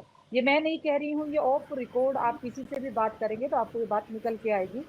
और ये बहुत महत्वपूर्ण हो जाता है कि जब बहुमत से आप नीचे हैं तो क्या अभी भी, क्योंकि हालांकि इसकी चांसेस बहुत कम है, क्योंकि जिस तरीके से अमित शाह ने पूरी पार्टी को जिस तरीके से संभाला है पिछले 10 सालों में, उसके बाद मुझे इसके चांसेस बहुत कम लग रहे हैं कि कोई भी सामने से आके अपनी बात मुखर तरीके से रखे या कोई ऑप्शन अपने सामने रखे, क्योंकि एक बहुत पुरानी कहावत है कि बिल्ली के गले में घंटी कौन बांधे वाली सिचुएशन होगी अगर ऐसी कुछ होती है। बट अगर वो 1% होती है तो देन सिचुएशन एकदम बदल सकती है। फिर होगा कि अंदर में बीजेपी के अंदर में ये बात उठे कि मुख्य प्रधानमंत्री कौन होगा, बट इसके चांसेस मुझे इसलिए बहुत कम लग रहे हैं क्योंकि अभी तक मुझे किसी भी बीजेपी के नेता से में ऐसा नहीं दिख रहा है कि वो आगे से सामने से आके अमित शाह के सामने और जो टॉप लीडरशिप है मोदी जी के सामने आके उस तरह की बात रख सकते हैं। बट अगर 1%, क्योंकि मुझे अभी तक, क्योंकि मैंने किसी आरएसएस के किसी बहुत शीर्ष नेता से पर्सनल तौर पर बात नहीं की, और जब तक आप खुद नहीं करते तब तक आप इस बात को पुख्ता तरीके से नहीं कह सकते कि उनकी नाराजगी कितनी है और किस लेवल पर। लेकिन हाँ, इलेक्शन में उनकी नाराजगी दिखी, क्योंकि पहली बार हुआ कि आरएसएस के लोगों को जनता के बीच में जाते हुए नहीं देखा गया ज़्यादातर सीटों पर, तो वो नाराजगी है, वोट सीट के डिस्ट्रीब्यूशन में भी वो नाराजगी दिखी। और ऑफ कैमरा बीजेपी के काफ़ी नेता इस बात को बोलते रहे हैं कि ऐसा लग रहा है कि बीजेपी तो कुछ रहा ही नहीं, everything is around the Modi and Modi and Modi. तो ये बात कहीं ना कहीं अंदर तो सबके खल रही है, लेकिन बाहर कोई बोल पाएगा नहीं बोल पाएगा। बट ये तय है कि सरकार एनडीए बना रही है, इसमें मुझे नहीं लगता, क्योंकि एक तो नंबर उनके पास कम है, बीजेपी के पास, एनडीए के पास नंबर बहुत ज़्यादा है, और दूसरा जितने भी हथकंडे अपनाए जा सकते हैं अपने अपने अलायंसेस को कंट्रोल करने के, मुझे लगता है उसमें सबसे ज्यादा माहिर अगर कोई है तो वो अमित शाह ही हैं। उनसे ज्यादा अभी मुझे लगता नहीं कि कोई बहुत स्ट्रॉन्ग नेता है जो इस तरह की चीजों को कंट्रोल कर सकते हैं। तो मुझे जहां तक लग रहा है कि सरकार एनडीए की बन रही है, लेकिन हाँ 1% चांसेस है कि कहीं बीजेपी के अंदर में अगर कोई ऐसी बात उठ जाती है कि पीएम कौन बनेगा तो दूसरी बात हो सकती है। फिलहाल उम्मीद कम लगती है कि इतनी आवाज किसी के पास होगी, और वही जो आप कह रहे हैं कि बिल्ली के गले में घंटी कौन बांधे, और ये इस तरीके की चीजें हैं जहाँ पे बड़ा देखना बट होगा। वही मुझे जो एक लवप्रीत जी एक क्लोजिंग स्टेटमेंट के साथ एक, क्योंकि इस बार मुझे जो पॉजिटिव लग रहा है कि मुझे ऐसे लग रहा है कि सरकार जिस एनडीए की बनेगी और पीएम जो भी बने, हो सकता है मोदी के चांस, क्योंकि 99.9% मुझे लग रहा है कि मोदी जी पीएम होंगे, लेकिन इस बार के जो 5 साल होंगे वो थोड़े अलग होंगे, ये तय है। ठीक है, थोड़े अलग होंगे, और हो सकता है 5 साल के लिए वो ना बने, और बीच में भी अगर वो खुद हाँ, वॉलंटियरली मतलब जो भी कुछ हो, ऐसा वाला भी सरकार कर 5 साल सकते जो तो जो कि चलेगी वो थोड़ी अलग तरीके से काम करेगी, ये और यहाँ तय पे है। शायद वो वाला जो फॉर्मूला था वो वापस से काम आ जाए कि हम 75 के ऊपर नहीं बनते हैं, तो जब 75 आने का नंबर हो, जब वो एज पार आने का, तो तब भी देखा जा सकता है रिकंसिडर। लेकिन बड़ा इंटरेस्टिंग, और वो जो कह रही हैं सीमा जी कि जोड़ तोड़ की जरूरत होगी, और शायद उसके सबसे महारथी इस समय अमित शाह जी हैं, और अहमद पटेल की कमी तो कांग्रेस को शायद इस समय ज्यादा खल रही होगी या याद आ रही होगी, लेकिन शरद पवार जी अपना रोल प्ले करने लग गए हैं, तो इसलिए मैं पूरी तरीके से इसको दरकिनार नहीं करूंगा, क्योंकि उन्होंने सबसे पहले जो बयान दिया उन्होंने बता दिया कि उन्होंने 2 फोन कॉल कर दिए हैं और 2 लोगों से उनकी बात हो गई है, तो उन्होंने अपनी तरफ से तो संकेत और पोस्चरिंग, तो इस बार वो स्पीड ज्यादा दिख रही है कि देखिए कांग्रेस की प्रेस कॉन्फ्रेंस हो चुकी है, ममता बनर्जी बोल चुकी हैं, आप क्या नाम है, तो उस तरीके का तो वो पोस्टरिंग उल्टा है। यहाँ तक कि वो पहला आखिरी चरण का चुनाव, उस दिन भी 1 तारीख को सबसे पहली जो मीटिंग हो रही है वो इंडिया अलायंस की हो रही है, और यहाँ पे कहीं अब उस गेम में बैकफुट पे दिख रही है बीजेपी। विजय जी, एक क्लोजिंग कमेंट ले रहा हूँ, और इसमें एक चीज और जो अभी सीमा जी जिसकी मेंशन कर रही थी कि क्या संघ में उदासीनता, कार्यकर्ता में उदासीनता, क्योंकि ये शुरुआती दौर में जब हमने पहला दूसरे तीसरे चरण के चुनाव को शुरू करा था, कवरेज किया था, तो भी ये बात करी थी कि परसेंटेज जो कम है, वोटिंग परसेंटेज, वो क्या भाजपा का ही वोटर है जो इतनी हिम्मत तो नहीं कर रहा है कि विपक्ष को जाकर के वोट देते, लेकिन भाजपा को भी अब वो वोट देना नहीं चाह रहा है, कमल का बटन भी नहीं दबाना चाह रहा, तो ये वो वोटर है जो कि कह रहा है कि नहीं, मुझसे ये तो नहीं होगा कि कोई और बटन दबा दूं, लेकिन ये भी नहीं चाहता हूँ आपकी कमल का बटन दबाना, और वही है जो कि घर पे रहा, और वही वोटिंग परसेंटेज है जो कि कम रहा, और उसी का नतीजा आज जो हम इस तरीके के नंबर्स देख रहे हैं। क्या ऐसा लगता है विजय जी? देखिए, इसमें कोई दो राय नहीं है कि जो है ये बात जब वोटिंग परसेंटेज कम होनी चालू हुई थी तो चर्चा में आई थी, और बहुत गहरे इस बात को महसूस किया जा रहा था कि 2019 के चुनाव के मुकाबले हर फेज में 2.5-3% की वोटिंग डाउन हो रही थी। तो ये नहीं ऐसा कुछ था कि साहब जो नंबर ऑफ वोटर्स थे वो बढ़े थे इस पीरियड में, यूथ वोटर बढ़े हुए थे, और सब कई सारे सेगमेंट जो थे वो मजबूती के साथ स्टैंड कर रहे थे। लेकिन ये जो जहां तक बात आरएसएस की है, वो एक अलग इशू है कि भाई आरएसएस के लोगों का क्या नजरिया है, क्योंकि भाई आरएसएस के लोग ऑलरेडी पार्टी में काम कर रहे हैं। काम करने से मेरा मतलब है कि वो पदाधिकारी हैं, कोई संगठन मंत्री है, कोई कुछ है। आमतौर पर संगठन मंत्री अधिकतर भारतीय जनता पार्टी के आरएसएस के कैडर से आए हुए लोग हैं। ऐसा तो है नहीं कि कोई भी दूसरे मतलब नॉर्मल किसी और विंग से आए हुए लोग हों। तो जब सारे वही लोग बैठे हुए हैं तो ये कैसे मान लिया जाए कि आरएसएस जो है, अब ये अगर आप सोच रहे हैं कि साहब आरएसएस के लोग जो हैं हर चौराहे और गली में जहां जहां शाखाएं लगाते हैं वहां जो है वो मीटिंग हो, और वो जैसे इन्होंने उसमें एक फॉर्मेट और बदल दिया था बीजेपी ने, तो वहां कुछ और नाम से कुछ दूसरे लोगों को, पार्टी के लोगों को सक्रिय किया। तो ये चीजें जो थी वो कहीं ना कहीं आरएसएस को इग्नोर करने वाली अगर कही जाए तो अलग बात है, लेकिन मुझे नहीं लगता है कि ऐसा कुछ है। लेकिन ये जो लोगों, देखिए ये आम लोगों की जो प्रतिक्रिया थी, जो आम लोगों का कंसर्न है, जो आम लोगों की जो उनकी आवश्यकता है, वो कहीं ना कहीं जो एवरेज का कॉमन मैन, आम आदमी जो है, वो कहीं ना कहीं हर्ट हो रहा था। उसको लग रहा था कि भाई हमने इस सरकार को 10 साल का मौका दिया और हमारी जो हमारी आवश्यकताएं थी, जो हमारी इस अपेक्षाएं थी, वो पूरा नहीं हुई। और हमारे पास कोई अल्टरनेट नजर नहीं आ रहा है ऐसा जिसको कि हम जाकर के या अपोजिशन को वोट नहीं करना चाहता, जैसा आपके शब्दों को अगर इस्तेमाल कर लो मैं तो निश्चित तौर पे वो वोटर नहीं गया, वो टर्नआउट नहीं हुआ, ये एक बहुत बड़ा फैक्टर है। और निश्चित तौर पे ये जो आपको नंबर्स भी कम नजर आ रहे हैं, इसमें उस रोल का बहुत बड़ा योगदान है। ये जो 2.5-3% की जो डाउनफॉल ओवरऑल उसमें हुआ है, वोटिंग परसेंटेज कम हुई है, तो ये रिफ्लेक्शन जो आपको आज मिल रहा है, निश्चित तौर पे उसका भी एक अहम रोल है। तो ये निश्चित तौर पे फेल्योर है बीजेपी के कैडर की बात करूं तो, कि उन्होंने जो है अपने जिनको पन्ना प्रमुख बनाया, जिनको कुछ और नामों के साथ में बूथ लेवल पे खड़ा किया, वो इसको एक्टिवेट नहीं कर पाए कि भाई जो उन्हीं का सपोर्टर है, जो लास्ट में उसने कहा कि यार ठीक है, हमारा जो है हमारी आवश्यकताएं, हमारी जो हमारी जरूरतें हैं, जो अपेक्षाएं हैं, वो अगर पूरा नहीं होती है तो इस सरकार को वोट करने का कोई मतलब नहीं है। हम किसी और कोई ऑप्शन बेहतर नजर नहीं आ रहा है तो अच्छा है हम घर में बैठे हैं, नहीं जाएंगे साहब वोट करने के लिए। नाराजगी है, पूरी तरह से नाराजगी है कहना चाहिए। और ये इसका खामियाजा आपको जो अभी टैली है वो बता रही है कि ये खामियाजा आखिरकार कॉमन मैन के एंड से उसने नाराजगी के तहत बीजेपी को दिया है।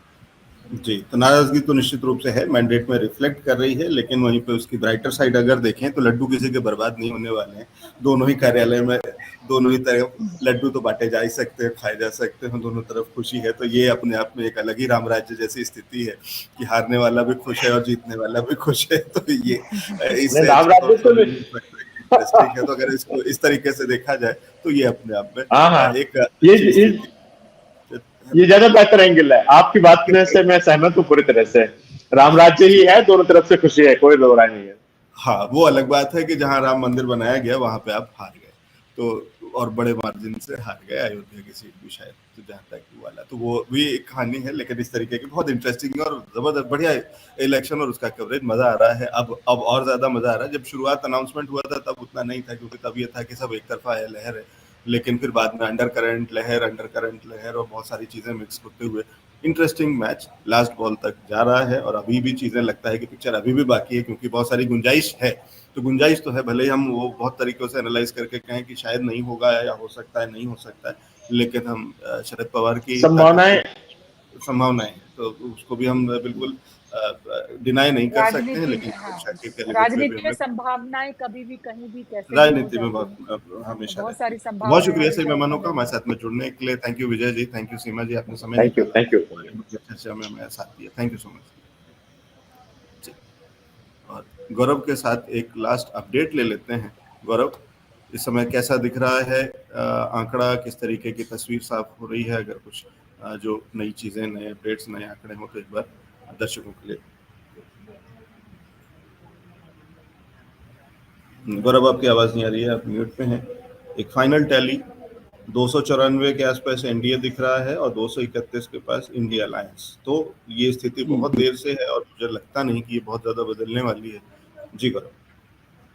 इसके अलावा अगर विनिंग रिजल्ट्स की बात करें तो विनिंग रिजल्ट्स में जब हम बात कर रहे हैं तो 130 के ऊपर सीटें हैं जिन पे विनिंग रिजल्ट्स अनाउंस हो चुके हैं, और इसमें 81 सीट जो है वो बीजेपी जीत चुकी है और कांग्रेस 35 सीटों पर जीत अपनी रजिस्टर कर चुकी है। और इसके अलावा समाजवादी पार्टी 3 सीटों पर, ऑल इंडिया तृणमूल कांग्रेस जो है वो 2 सीटों पर, कम्युनिस्ट पार्टी ऑफ इंडिया 2 सीटों पर अपनी जीत रजिस्टर कर चुकी है, जनता दल सेक्युलर पार्टी 2 सीटों पर अपनी जीत रजिस्टर कर चुकी है, टीडीपी 1 सीट पर, और इसके अलावा शिवसेना उद्धव बाला साहब ठाकरे की जो सीट है पार्टी वो 1 सीट पे जीत रजिस्टर कर चुकी है। शिवसेना 1 सीट पर, आम आदमी पार्टी 1 सीट पर, Jammu Kashmir national conference JKN party जो है वो 1 सीट पर। और इसके अलावा अगर ओवरऑल बात करें तो 141 सीट के रिजल्ट जो है वो अनाउंस हो चुके हैं, जिसमें अभी भी बीजेपी लीड करती हुई नजर आ रही है। और वो जो नंबर्स हैं वो जो आपने, जैसा कि आपने बताया सर कि नंबर वो अपनी जगह पे आप फ्रीज हो गए एक तरीके से। 294 एनडीए और 231 इंडिया अलायंस और 18 जो है वो अदर पे है। तो ये अभी तक है ओवरऑल जो रिजल्ट सामने आ रहे हैं। और जो फाइनल टैली जो अभी गौरव बता रहे थे, ये दरअसल वो आंकड़ा है जो इलेक्शन कमीशन से आता है और जहां पे ये सर्टिफिकेट दिया जा चुका होता है कि अब काउंटिंग खत्म हो गई है अब इस सीट की, और उसका एक फाइनल सर्टिफिकेट जो दिया जाता है कैंडिडेट को, हैंड ओवर किया जाता है कि आप विजयी हैं तो जीते हुए कैंडिडेट्स को। तो ये वो आंकड़े थे, तो इसलिए इसमें उन आंकड़ों में और जो ओवरऑल टैली है यानी रुझान वाली टैली, तो रुझान इसको इसलिए बोलते हैं कि अभी तक सर्टिफिकेट नहीं दिया गया है, तो वो वाली चीज़ है। तो बिल्कुल आखिरी की कुछ एक कहीं पे वोटिंग बाकी है या बिल्कुल लास्ट चरण चल रहा है, तो लास्ट राउंड चल रहा है जिसको बोलते हैं, तो वो भी हो सकती है और इसलिए कुछ एक सीटों का ऊपर नीचे हो सकता है। जैसे अभी 242 पे बीजेपी सिमटती हुई दिख रही है, तो वो 42, 43, 44 के आसपास ऊपर नीचे, और वो आखिरी तक और चलता रहेगा। और लेकिन 294 का एनडीए का ओवरऑल आंकड़ा और 231 का इंडिया अलायंस का ओवरऑल आंकड़ा फिलहाल स्क्रीन पे, और बहुत सारे अलग अलग जो नेता हैं वो, और इंटरेस्टिंग बात ये है जो मैं इससे पहले कह रहा था, करीब करीब सभी के लिए खुशी का वक्त है, सभी सेलिब्रेट कर सकते हैं, तो किसी के लिए भी पटाखे न जलाने की कोई रीज़न, कोई ऐसा कोई कारण नहीं है, और किसी के पास भी कोई ऐसा कारण नहीं है कि वो लड्डू ना बांटे। तो सबके पास मौका है, सबके पास अपॉर्चुनिटी है कि वो खुशी मना सकते हैं। तो ये एक ऐसा दिन है। मायूसी अगर कहीं होगी तो वो इसलिए होगी बीजेपी या एनडीए के खेमे में कि वहाँ पे जो उन्होंने टारगेट सेट किए थे उससे पीछे रह गए। लेकिन टारगेट बहुत बड़े सेट किए थे। अंग्रेजी में कहावत है कि एम फॉर द स्टार्स तो यू लैंड ऑन मून। आप सितारों के तरफ चलेंगे और उसको टारगेट बनाएंगे तो कहीं अगर उतना नहीं भी पहुंचेंगे तो भी चांद तक तो रह ही जाएंगे। तो ये वो वाली स्थिति है कि जब आप 400 का टारगेट लेकर के चले थे तो 300 से थोड़ा सा नीचे कहीं आप अटक रहे हैं, तो सिर्फ इस बात का मलाल है, लेकिन उसकी ज़रूरत नहीं है। 272 भी बहुत था, आप उससे कंफर्टेबली ऊपर हैं, करीब 20-22 सीट्स ऊपर हैं उस आंकड़े से जो कि आपको सरकार बनाने का मौका देता है। तो 272 के आंकड़े से ऊपर कंफर्टेबल बहुमत फिलहाल एनडीए के पास 294 सीटें हैं।